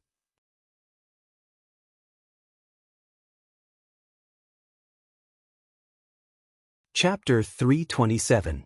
With Xue Xue's help, Chu Luiyue rushed home as fast as she could. Fortunately, she arrived before Chu Ning. After about 15 minutes, Chu Ning finally returned. "Father, how did it go?" Chu Lu asked. Chu Ning smiled. "It's all settled." Chu Luiwei was a little surprised. "They invited you back to discuss letting us go back, right?" "I rejected them." Chu Ning's answer was very straightforward. "And I told them that we will never go back." Chu Luiwei was stunned. Then the family head, "I went there today because I wanted to make things clear to them. This way, if the family head asks, I can give him an explanation. However, from the beginning to the end, I have no intention of forgiving them." Chu Ning looked at Chu Luiwei and sighed softly. "Because you are the person I want to protect the most in this world." Chu Luiwei's heart warmed up. She knew how much Chu Ning had compromised for her, so she felt especially grateful and warm. "Thank you, father." The next day, Chu Luiwei returned to the academy. The fire caused Joyo Tower to completely disappear. The elders and teachers in the academy were busy dealing with the remaining matters, so most of the students had more free time. When Chu Luiwei went to look for Mu Hongyu, she happened to see Liao Zhongshu. "Lu Yu." Mu Hongyu was very excited when she saw Chu Luiwei. "Thank you. I have already written a letter to father. They will send mother here soon." Chu Luiwei was also very happy. "That's good. It's just that the journey is bumpy, so mother will have to suffer." "Don't worry." Although Imperial concubine mother's health is not suitable for her to move too much recently, when Imperial father heard that you asked for Deputy General Mu's help, he immediately found several powerful elders to think of a way to safely send Imperial concubine mother here. "I really don't know how to thank you." Originally, when Mu Hongyu asked Chu Luiwei for help, she didn't have much hope. After all, they were envoys from the Tianling dynasty, and they had distinguished statuses. Even Emperor Jiawen might not be able to invite them, let alone Chu Luiwei. Who would have thought that Chu Luiwei would be the only one chosen, and he even managed to convince Vice Admiral Mu to help. "I didn't think that I would have to trouble Vice Admiral Mu to invite someone from the Tianling dynasty over. I really owe you a big favor for this." Chu Luiwei's lips curved up. "It's fine. I also want to see what the celestial physician of the Tianling dynasty is like."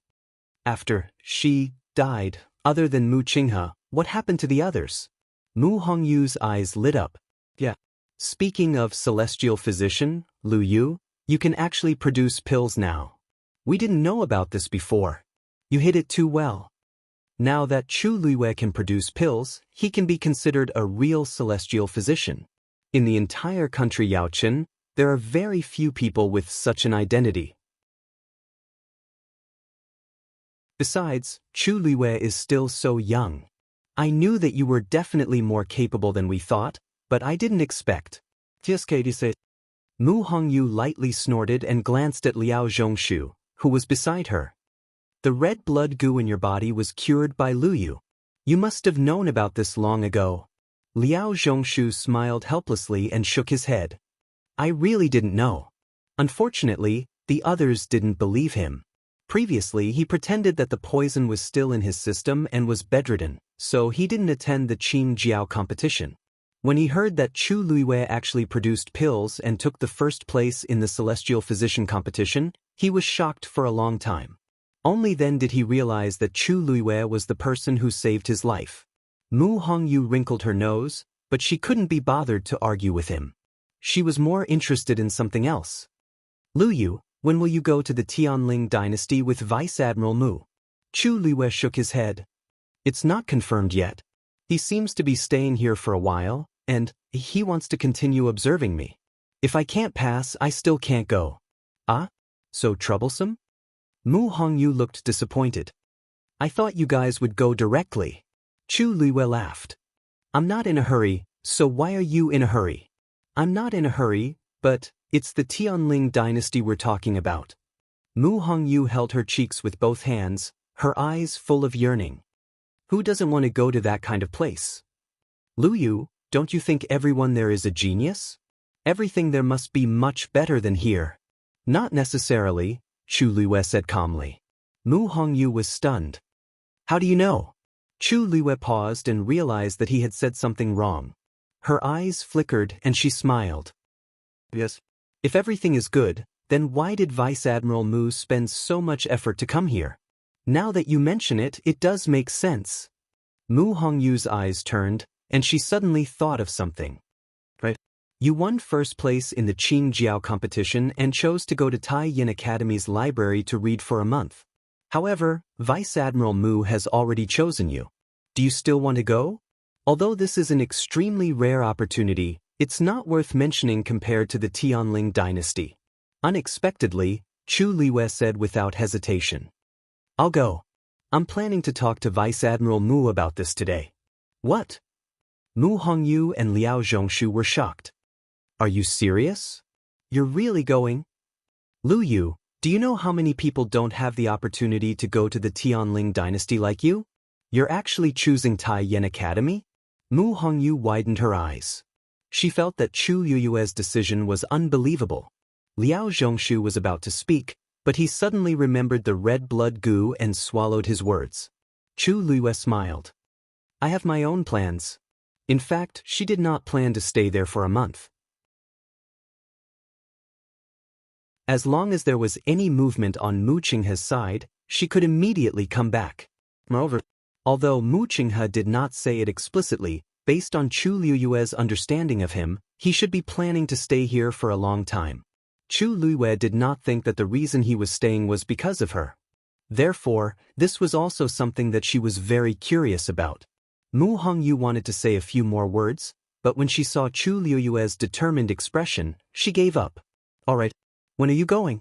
The people from Tai Yin Academy seem to have left today. Our academy's elders were Rong and Elder Wei Cheng from Nanfeng Academy also went.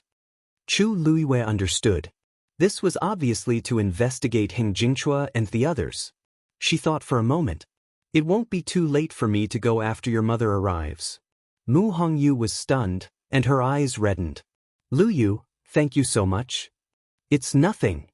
Chu Liyue's lips curled up slightly. Mu Hongyu suddenly said, Oh right. After you returned home yesterday, Chu Xianmin looked for you. Mobile users, please browse for a better reading experience from Love Network.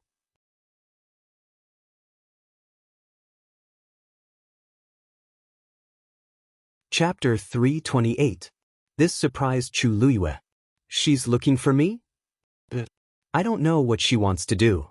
I accidentally passed by your place yesterday and saw her loitering at your door. I went up to ask her what she was doing, but she didn't want to say anything and left in a hurry. Mu Hongyu shrugged and pouted. Maybe she wants to do something to harm you when you're not around. Chu Liyue squinted her eyes and tapped her fingers on the table. It's indeed strange for Chu Xianmin to take the initiative to look for me. However, if it's because of the person behind red blood goo, it's hard to say. After all, during the Qing Jiao competition, she had clearly felt an inexplicable threatening aura. I have a feeling that the other party is targeting me. Then, on Chu Xianmin's side, did Chu Xianmin come to the academy today? She asked. I don't know. She probably came. Are you going to look for her? Mu Hongyu was a little worried. Chu Xianmin was cunning and vengeful. Nothing good would come of her taking the initiative to look for Chu Xianmin. Besides, the crown prince even asked Chu Liyue to be his wife in front of everyone. This was equivalent to slapping Chu Xianmin in the face. I'm afraid she hates Chu Liyue to death now. However, after thinking about it, Mu Hongyu felt that her worries were unnecessary. How can Chu Xianmin be Chu Liyue's match? Hey, go then. I'll go and confirm mother's arrangements after she comes here. Chu Liyue nodded and got ready to leave. Liao Zhongshu also suddenly stood up. Lu Yu, I'm also leaving. Do you still not know where Chu Xianmin lives? Why don't I bring you there? The two of them looked at each other. Chu Liyue nodded. The two of them walked towards Chu Xianmin's residence. Liao Zhongshu sighed. Lu Yu, I owe you my life. If you need anything in the future, just let me know. Chu Liyue looked at him. He had just recovered from a serious illness, and his face was still somewhat pale. However, the expression in his eyes was incomparably sincere. Perhaps I can't help you with anything now, but as long as you say the word, I will go through fire and water without hesitation. Chu Luiyue looked at him for a while and nodded gently. It's a deal. Liao Zhongshu smiled in relief. The two of them continued to walk forward for a while. Liao Zhongshu stood still and pointed at a certain place ahead. That's where Chu Xianmin lives. Chu Xianmin did not live with others because of her excellent results when she entered the school. I'll wait for you here. Chu Luiyue couldn't help but think that Liao Zhongshu was indeed a smart person. He knew what he should do and what he shouldn't do.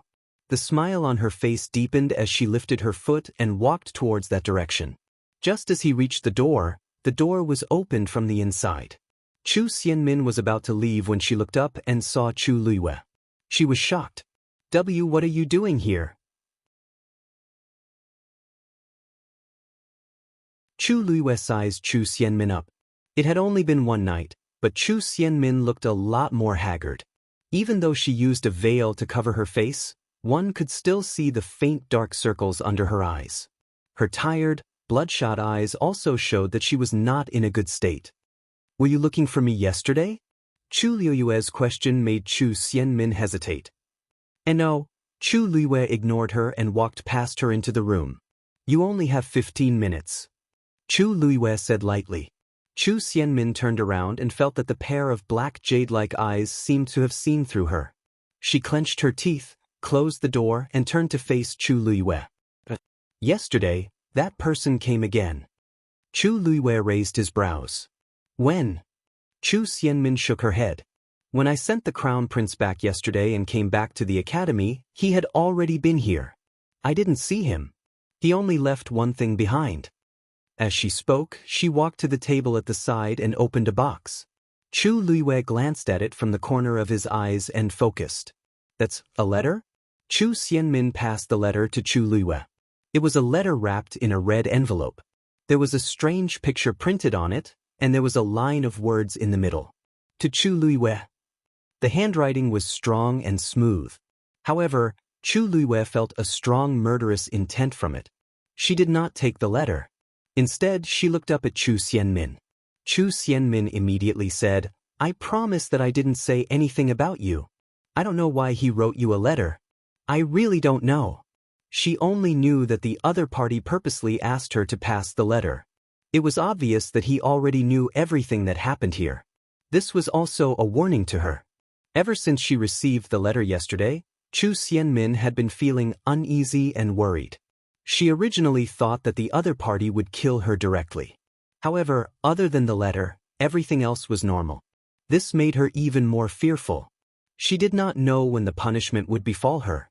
After she saw the letter, she hesitated for a long time before deciding to look for Chu Luiyue. However, Chu Luiyue was not around. She did not sleep the entire night after she came back. She kept thinking about this matter and hesitating about what she should do. When she faced Chu Luiyue's question, she subconsciously denied it because she had already decided to hide the letter. Who knew if this was a test from the other party? However, Chu Luiyue was right in front of her. She was terrified and decided to give the letter to her in the end. Chu Luiyue took the letter. Chu Xianmin heaved a sigh of relief for some reason. However, she then saw Chu Luiyue stand up to leave. She was shocked. Why, you're not going to open it here? Aren't you afraid that I'm lying to you? Chu Luiyue glanced at her nonchalantly. She could not be bothered to say that there was half a Xian formation drawn on the letter. This Xian formation's level was so high that even the academy's elders might not be able to use it. Chu Xianmin knew nothing about Xian formations. She could not even tell that it was half a Xian formation. If she wanted to open the letter, she had to fill in the remaining half. Chu Xianmin did not have the chance to do anything even if she wanted to. Moreover, she did not have the guts to do so now. For some reason, Chu Xianmin felt that Chu Luiyue did not say a single word and only looked at her quietly. However, she felt that she was very small and laughable. She shut her mouth embarrassedly. Chu Luiyue kept the letter and left. Chu Xianmin suddenly thought of something and hurriedly shouted, "All right. Since I've been discovered and the letter has been given to you, can you help me get rid of the poison in my body?" Whenever she thought of the horrifying scene of the poison acting up, she would have goosebumps all over her body. She would be terrified the entire night. "I don't have any value to you now. Why you can let me go? Chu Luiwei glanced sideways and glanced at her nonchalantly. You really don't have any value in this aspect, but I still need you to monitor someone. Chu Xianmin was dazed. Who? The Crown Prince, Rong Jin. Mobile users, please browse for a better reading experience from Love Network.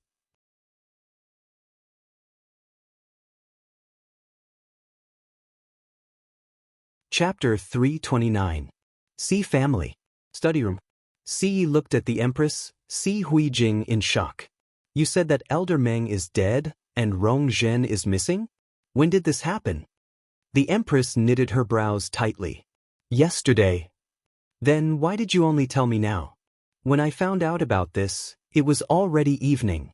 How could I come out then? I even had to beg His Majesty for a long time to come today. The Empress rubbed her temples in frustration. She didn't sleep well last night, and she had nightmares. Her head was about to explode today. The Empress had a distinguished status, but she didn't have much freedom. Her every word and action was watched. She told His Majesty that too many things had happened recently and that she was frustrated. Thus, she wanted to go back to the Si family to take a look, so she came out legitimately. His Majesty didn't say anything?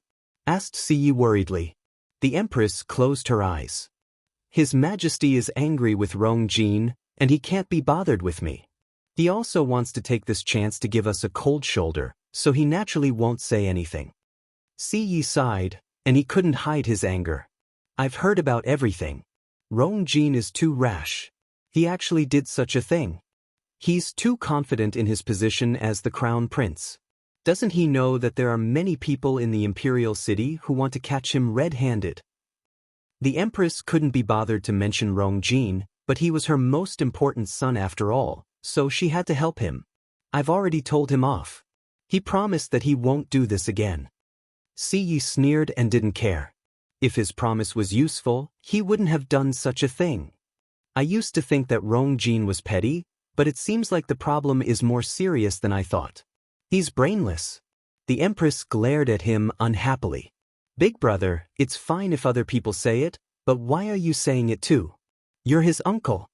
Si wanted to say something, but when he looked up and saw the Empress's haggard face, he paused and swallowed his words. Forget it, let's not talk about him. Rong Zhen and Elder Meng's matters are more urgent.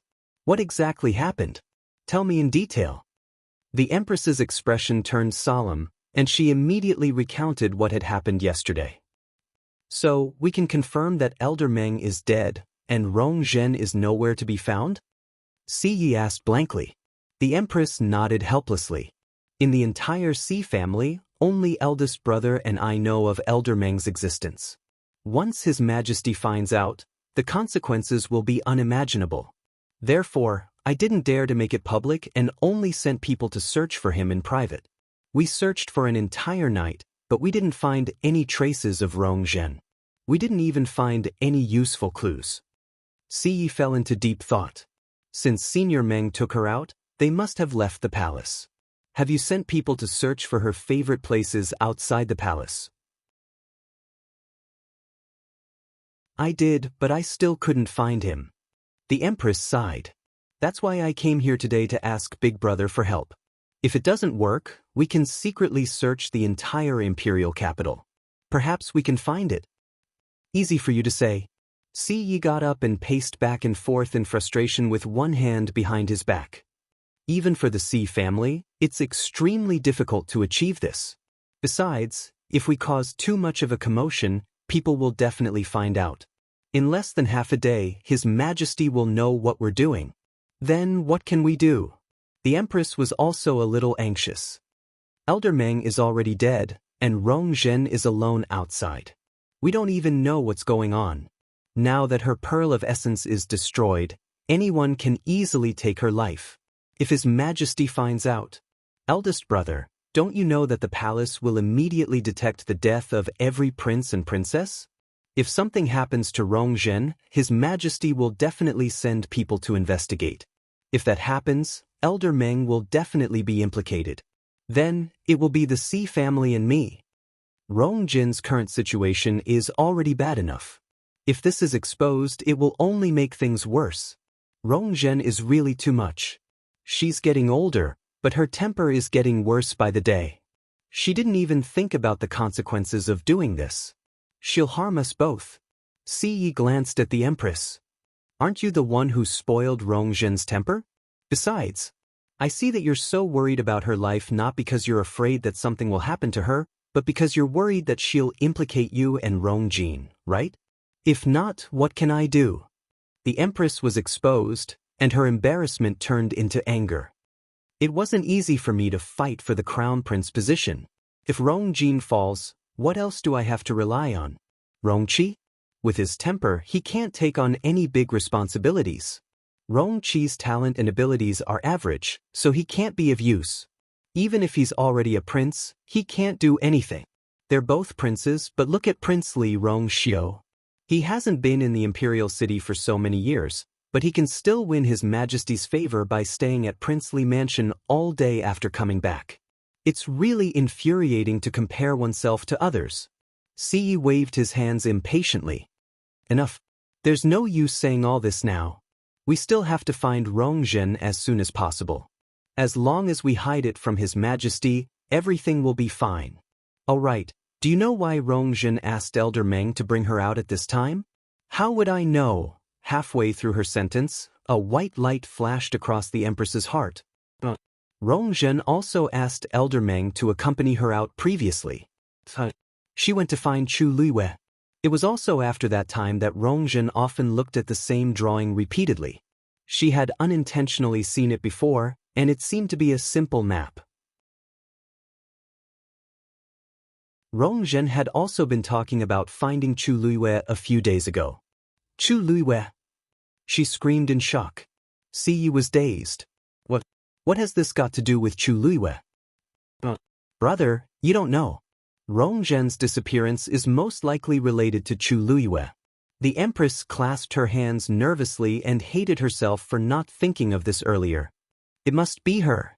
It must be her. Other than Chu Luiyue, who else can kill a stage 5 warrior so easily?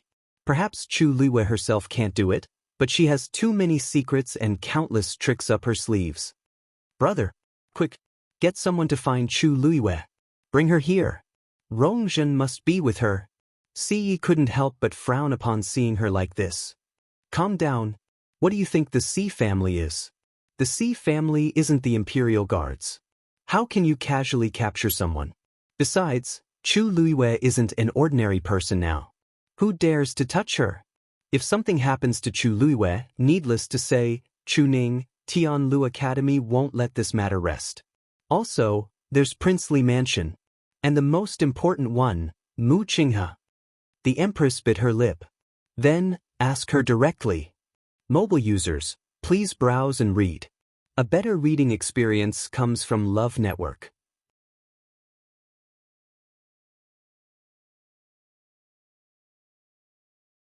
Chapter 330.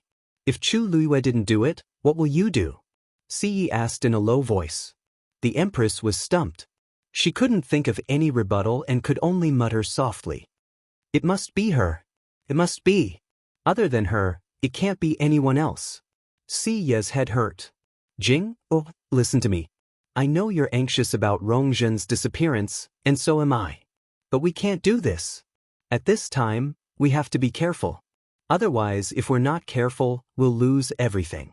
The Empress gradually calmed down. What should we do? Should we just sit here and wait? Yi was silent for a while. I'll send someone to find out about Chu Luiyue's situation and see if there's anything strange. The Empress's eyes lit up. But isn't Si Ting at Tianlu Academy too? I heard that they're classmates, so they must have some interactions. It's best to let him go. Yi was a little disgusted. He thought highly of Si Ting and had been grooming him as his successor. This wasn't something to be proud of. Based on Si Ting's personality, he would definitely be unwilling. Also, he wasn't willing to let Si Ting do this either. After the Qingjiao competition, Si Ting accumulated a lot of experience and has been focusing on cultivation. There's no need for him to go. Besides, it's just to find out some information. It's more suitable to let Si Yang go. He's also closer to Chu Luiyue. The Empress disagreed. Xiyang? Would he be able to do it with his jumpy personality? Big brother, this is a small matter, but it's the most important. Big brother, you might not know Chu Luiyue well, but she's very smart. If Xiyang goes, she'll probably realize that something is wrong. Si Ting is mature and cautious. It's better to let him go. Si Ye's face darkened, and he didn't say anything. The Empress carefully glanced at him, leaned closer, and pleaded in a soft voice, "Brother Yi, please forgive me." She pleaded, "Big brother, I know you dote on Si Ting the most, and I don't want to trouble him because of this. But there's no other way, right? If you're really unwilling, I'll find her myself. I've troubled Big Brother a lot all these years. I just hope that if anything happens in the future, you and the Si family won't be implicated." As she spoke, 2 streams of tears fell from her face. She was his sister after all, so Si Ye's heart ached for her. Seeing her in such a difficult position, he also felt bad. "Then, Big Brother, I'll take my leave first." As the Empress spoke, she wiped the tears off her face and got up to leave. Si Yi shook his head helplessly. "Let Si Ting go." The Empress looked at him with surprise and gratitude, tears welling up in her eyes again. "Thank you, Big Brother." Si Yi sighed and patted her shoulder. "It hasn't been easy for you in the palace all these years. You've helped the Si family a lot. We are bound together for good or ill. This small matter was nothing. You've been out for long enough today. You should return to the palace as soon as possible. I'll let you know as soon as I have any news." The Empress thanked him a few more times before leaving. Prince Li's mansion. Rong Xiu reclined on the bed with his eyes closed. He stretched out an arm that was riddled with scars. Some of them were so deep that bone could be seen. It was badly mangled and looked extremely terrifying. Yuemo half knelt by the bed and carefully helped him change his dressing. Seeing the wounds on his master's body, even though he was used to killing, he still felt terrified. He lifted the gauze. Because of the bleeding and pus, a large portion of the gauze had already stuck to the flesh. Yuemo took a sharp knife and carefully cut away the stuck part. However, some parts of the wound still ruptured unavoidably. Yuemo quickly looked up at his master and sighed in his heart. Based on his master's abilities, the collapse of Jiuyou Tower would definitely not pose any threat to him. The reason why he was so severely injured was obviously because his master had done it on purpose. It was obvious who he did it for. "Master, how long do you plan to recuperate for this injury?" Yuemo took off the gauze and hesitated in the few bottles at the side. Rong Xiu said lightly, "Use the gray bottle." Yuemo paused. "Master, the medicine in this bottle is not very effective for your injury. Why don't we use the white bottle?" He didn't dare to ask his master to use the gold bottle, which was the best, so he could only settle for the second best. However, that was still much better than the gray one. Rong Xiu ignored his words and asked instead, "How's Yanqing doing?" Yuemo immediately replied, "After you entered Jiuyou Tower, Yanqing immediately went there. According to him, he seemed to have made some discoveries. He's on the way back now and should be back today." Rong Xiu grunted lightly. It was impossible to tell if he was happy or angry. The room fell into silence again. Yuemo hesitated for a moment and said boldly, "Master, I know that you don't want to recover too quickly and arouse suspicion, but you have to think about Miss Luyu, right? She knows that you got injured because of her and must feel guilty. Your injury doesn't seem to be getting better day by day. Won't her heart ache every time she sees it?"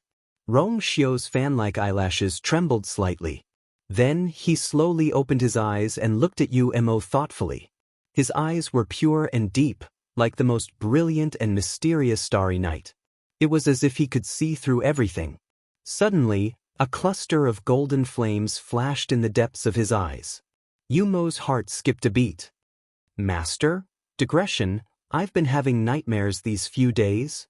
I dreamed that I was scolded for not updating properly, and even beaten up. I'll try my best not to be beaten up tomorrow at midnight." Mobile users, please browse and read. A better reading experience comes from Love Network.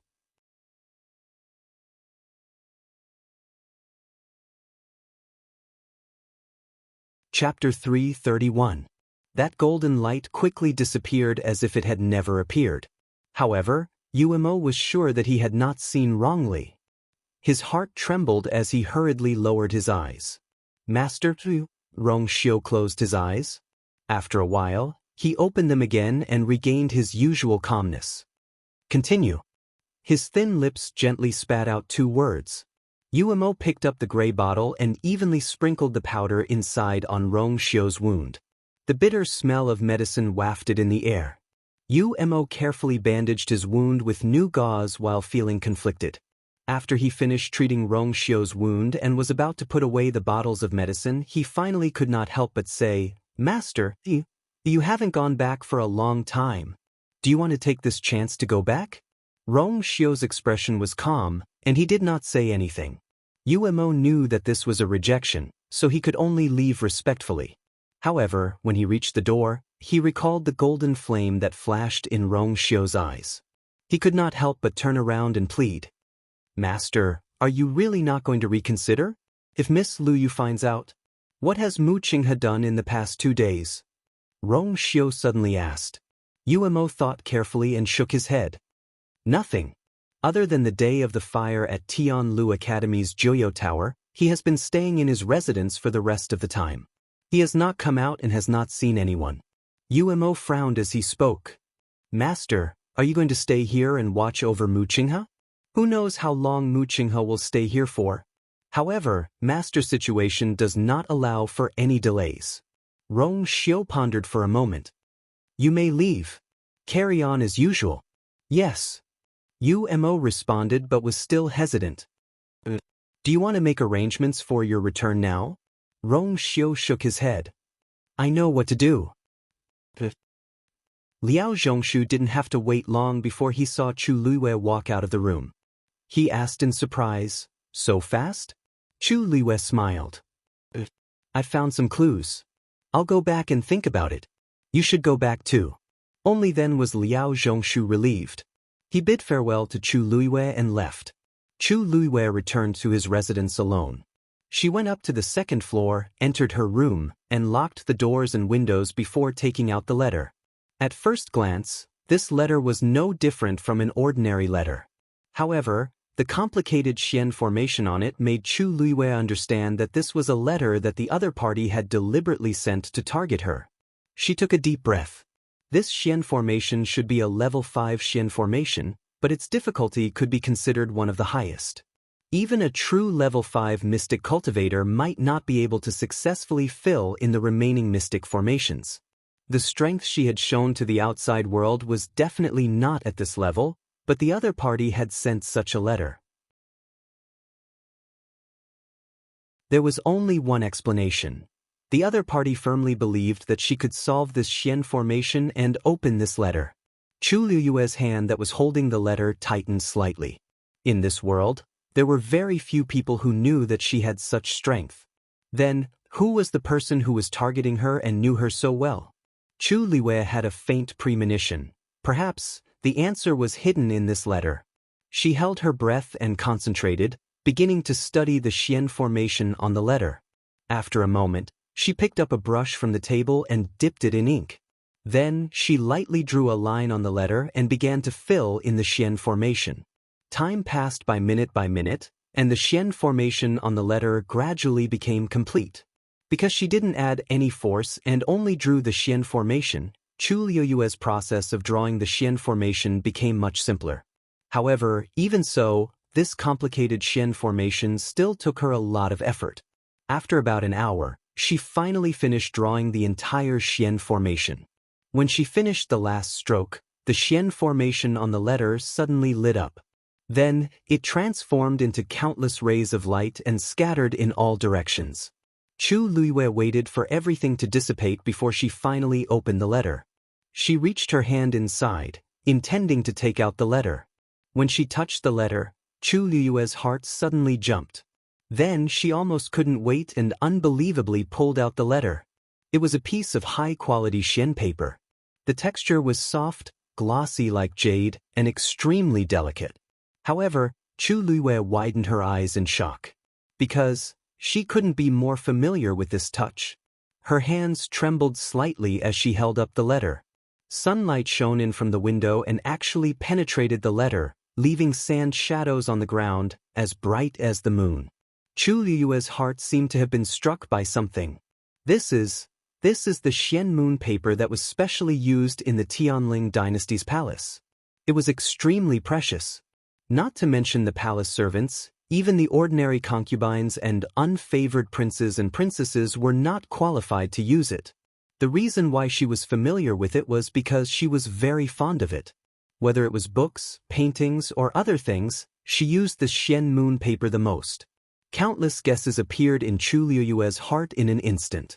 This Xian moon paper was extremely precious and had always been specially provided in the Tianling dynasty.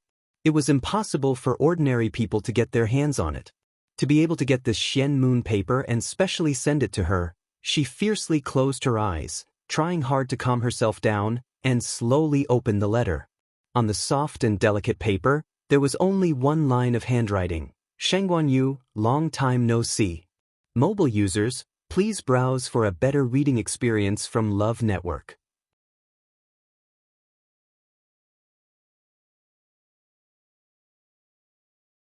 Chapter 332. The sun was shining brightly, and a gentle breeze passed through the wooden window. The room was quiet and peaceful. However, Chu Liyue seemed to be frozen on the spot, unable to move at all.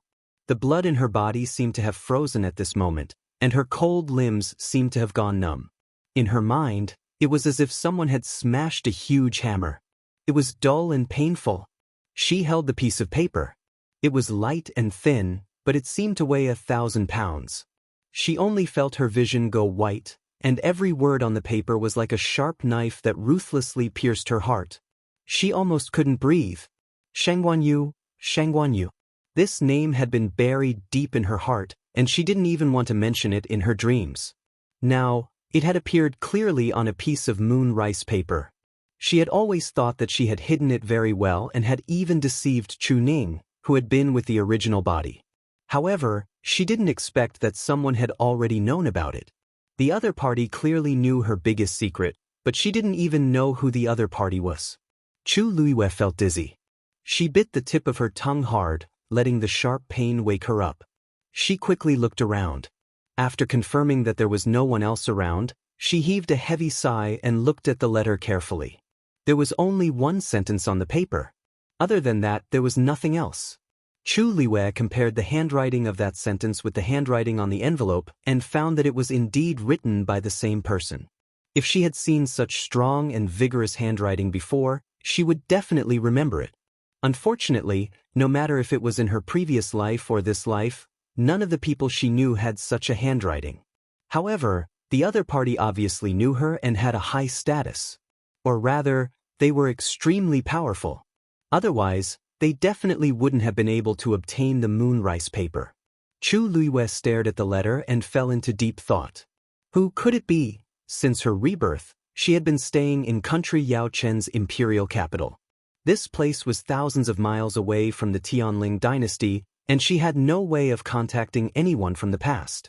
Moreover, after experiencing the inhumane torture in the imperial ancestral hall, she had already lost her trust in everything in the past.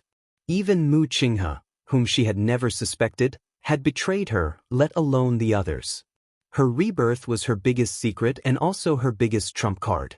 She originally thought that she could become stronger step by step, and then go back and take revenge on those people. Take back everything that belonged to him. But now that this letter had suddenly appeared, she suddenly realized that things were developing in a direction that she could not foresee. How have you been? How have you been? Chu Liyue murmured as countless faces flashed through his mind. Judging from his tone, he seemed to be quite familiar with her. However, she really couldn't figure out who the other party was.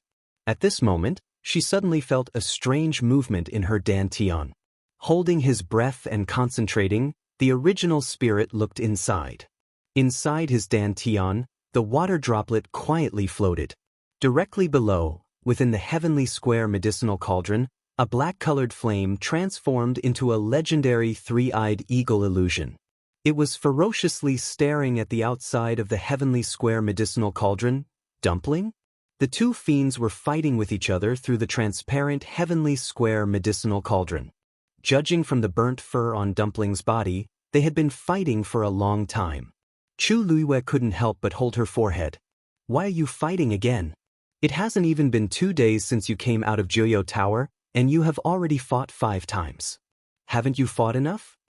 Dumpling remained motionless as she stared at the legendary three-eyed eagle opposite her. Although the legendary three-eyed eagle was a divine beast, it didn't have a physical body now. Only a soul was left in the karmic fire, and its size was about the same as Dumpling's. The legendary three-eyed eagle's scarlet eyes were indifferent and cold. If it wasn't trapped in the heavenly square medicinal cauldron, it would have long rushed out and killed this reckless thing in front of it 1,000 times. No matter what, it was a renowned paragon back then. Now, it was reduced to fighting with a mere blood ferret. It was really shameless. Looking at the two fiends who were still at daggers drawn, Chu Luiwei pondered for a moment, looked at Dumpling and said, "Dumpling, if you continue fighting, I won't stand up for you." Dumpling swung its tail and angrily pulled it up. Chu Luiwei then saw that there was a burnt patch on it. "You're not angry because of this, are you?" Dumpling nodded fiercely. "That's it." Its beautiful fur had been destroyed. It had never suffered such grievances before. If it didn't get revenge for this, how could it continue living in this world? Chu Luiwei was speechless as she looked at its angry and self-righteous look. "Isn't this because you provoked it first?" Although she wasn't paying attention to the situation in her dantian, it didn't mean that she didn't know anything. Dumpling choked. A look of mockery flashed across the legendary three-eyed eagle's eyes. "A mere third-grade fiend. Its level isn't high, but it has many problems." Dumpling was instantly enraged. Chu Luiwei glanced at the legendary three-eyed eagle indifferently. "You're a divine beast, but aren't you staying here and fighting with a mere third-grade fiend?" The legendary three-eyed eagle was stunned and felt extremely embarrassed. It flapped its wings fiercely. If it wasn't trapped by the heavenly square cauldron, it wouldn't have experienced such humiliation. Chu Luiwei saw that the two fiends finally stopped fighting, but another question arose in her heart. Dumpling was indeed a third-grade blood ferret. Facing the legendary three-eyed eagle, it should be respectful and fearful. However, the current situation didn't seem to be the case at all. Dumpling didn't seem to be as respectful as other fiends towards fiends that were of a higher grade than itself. It was like this when it faced the black flying python in Wang Lin Mountain, and it was the same when it faced the legendary three-eyed eagle now. But the key was that the legendary three-eyed eagle was a divine beast. What kind of secret was Dumpling hiding? Chu Luiwei looked at Dumpling and pondered for a while. She suddenly said, "I remember that third-grade blood ferrets have the chance to break through and increase their grade. Dumpling, what about you?" Dumpling was still hugging its tail pitifully as if it didn't care about this question. Chu Luiwei thought for a while and felt that there was no point in asking these questions. Dumpling wanted to follow her, and she could feel that Dumpling liked and relied on her. Perhaps this was enough. As for those mysteries, perhaps they would be solved in the future. Chu Luiwei opened her eyes and looked at the letter in her hands again. After a while, she put the letter away and placed it in her cosmic bag. The C family. Study room. Si Ting looked at Si Yi. His brows were slightly knitted on his cold face, and it was obvious that he didn't agree. "You're asking me to find Chu Luiwei to ask about Rong Zhen's whereabouts?" Si Yi coughed. "I know that you don't like to do these things, but this is very important. I can only rest assured if I leave it to you." Si Ting paused and said coldly, "I'm not going. I'm not going." Mobile users, please browse for a better reading experience from Love Network.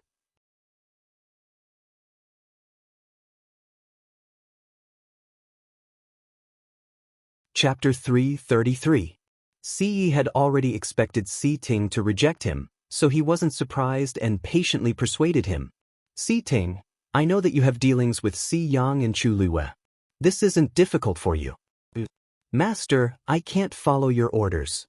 Si Ting interrupted Si Yi, which was rare of him. Si Yi was stunned for a moment. It was only then that he realized that Si Ting was very resistant to this matter. But this doesn't just involve Rong Zhen. It also involves the Empress and Rong Jin. After all, the Empress is a member of the Si family. If anything happens to them, it will be a huge problem for the Si family. Si Ting glanced at Si Yi and calmly asked, "The Empress is the fourth princess. She should immediately inform His Majesty about her disappearance and get the Imperial Guards to look for her. Why would the Empress secretly let the Si family do this? Also, it somehow involves Chu Luiyue?" He remembered that Rong Zhen and Chu Luiyue didn't interact much. The only time they met was at Crown Prince Rong Jin's birthday banquet. That time, Rong Zhen purposely humiliated Chu Luiyue in front of everyone, but she was taught a lesson by Chu Luiyue in the end. Perhaps Rong Zhen hated Chu Luiyue from then on. According to her personality, it wasn't surprising that she secretly attacked Chu Luiyue after that. But now that she's missing, what does it have to do with Chu Luiyue? Si Yi was at a loss for words. He couldn't tell Si Ting about Elder Meng's existence. But Si Ting was stubborn. If he wanted to get to the bottom of it, then these things are very complicated. Anyway, even if it's for the Si family, what can you do by asking? Si Ye's head hurt. As long as you don't let Chu Luiyue find out that you're asking about Rong Zhen, she'll definitely know. Si Ting said resolutely. Chu Luiyue was smarter than expected. Many times, even he couldn't tell what she was thinking. "Master, I've been classmates with Chu Luiyue for a few months, so I have some understanding of her. If this matter really had something to do with her, then once I open my mouth, she would definitely be immediately alarmed. On the other hand, if there's no relationship between them, then asking her out of the blue will only arouse her curiosity and suspicion. Therefore, no matter how one looked at it, it was useless to get any information from Chu Luiyue." Si Yi leaned back in his chair and fell into deep thought. He knew that Si Ting's words made sense. But other than that, what else could he do? Get someone else to go? He was really worried. Si Ting looked at him with a dark expression. "Patriarch, Chu Luiyue has already been selected by Vice Admiral Mu. Do you really want to put the entire Si family in danger for the Empress and the Crown Prince?" Si Yi was suddenly shocked. Mu Qinghe was resting in her room. Red Demon stood by the window and groomed its feathers from time to time.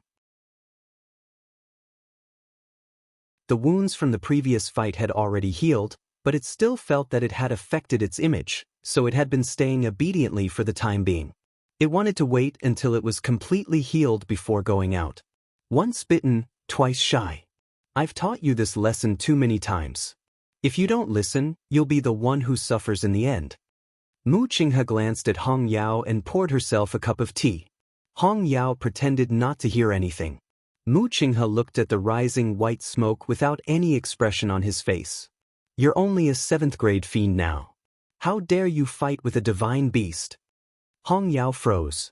It had not revealed anything from the beginning to the end. How did Mu Qinghe know? Mu Qinghe narrowed her eyes when she saw its reaction. It seems like it's true. It had been tricked. Hong Yao suddenly understood and was very annoyed. Mu Qinghe was just guessing and tricking it. Hong Yao glared at Mu Qinghe fiercely. It was always like this. It would betray its master sooner or later. Mu Qinghe picked up the teacup and rubbed it slowly. "Divine beast. This place is indeed." His voice was very low, and it was almost inaudible. Suddenly, Hong Yao felt a familiar aura. Its eyes lit up as it flapped its wings and flew outside. Mu Qinghe looked up slightly and looked at the door with deep meaning. Chu Luiyue looked up slightly and looked at the house in front of her. This was Mu Qinghe's residence in the Imperial City. There were no guards outside the door, and even the streets beside it were deserted. She didn't meet anyone on her way here. Those who didn't know would find it strange if they came here. However, Mu Qinghe was the one living here, so everything made sense. In the Imperial City, there were countless people who wanted to visit Mu Qinghe in order to establish a relationship with him. However, nobody dared to do so. Even Emperor Jiawen didn't dare to disturb him, let alone others. She heard that Emperor Jiawen originally wanted to send a few people to serve Mu Qinghe, but he rejected them all. Hence, there wasn't a single servant inside or outside the house. Mu Qinghe lived here by himself. However, there was a transparent barrier outside the door. From afar, one wouldn't notice anything strange. However, once one got close, they would immediately feel a strong suppression. Chu Liwei was thinking about how to knock on the door when a green figure suddenly flew out from the wall and went straight for her. Hong Yao? Chu Liwei looked shocked, but she thought in her heart, Hong Yao's sensitive sense of smell is still the same as before. It can even tell that it's me from so far away. Hong Yao happily flew in front of Chu Liwei. I was about to die from boredom these 2 days. I didn't expect Chu Liwei to come today. Hong Yao, your master, creak. Before Chu Liwei could finish her sentence, the door suddenly opened from the inside. An entrance appeared above the spirit formation. Hong Yao quickly flapped its wings, urging Chu Liwei to hurry in. Chu Liwei's lips curved up slightly as she walked in. Walking through the front yard and the corridor, Chu Liwei finally came to a room. The door was open, and Mu Qinghe was sitting inside drinking tea. Chu Liwei was hesitating whether to speak or not when Mu Qinghe said without raising her head, "Just come in." Chu Liwei followed Hong Yao in. "Greetings, Vice Admiral Mu." After the first time, it was much easier to bow to Mu Qinghe again. Only then did Mu Qinghe look up. "If you feel bored here, then you can go and focus on your cultivation." Chu Liwei was stunned for a moment before realizing that these words were directed at Hong Yao. Red Demon rolled its eyes, unwilling to give up. It had heard this kind of words countless times. If it was in a good mood, it might listen to it. But now, she was here. How could it be dismissed like this? Hong Yao landed next to Mu Qinghe's hand and drank tea from her teacup. Half of its head was almost buried in it. After drinking enough, it raised its head and shook its head violently. The tea splashed everywhere. Mu Qinghe gave it a warning look. Chu Liwei suddenly said, "Vice Admiral Mu, I came here today to discuss something with you. Mobile users, please browse and read. A better reading experience comes from the Love Network.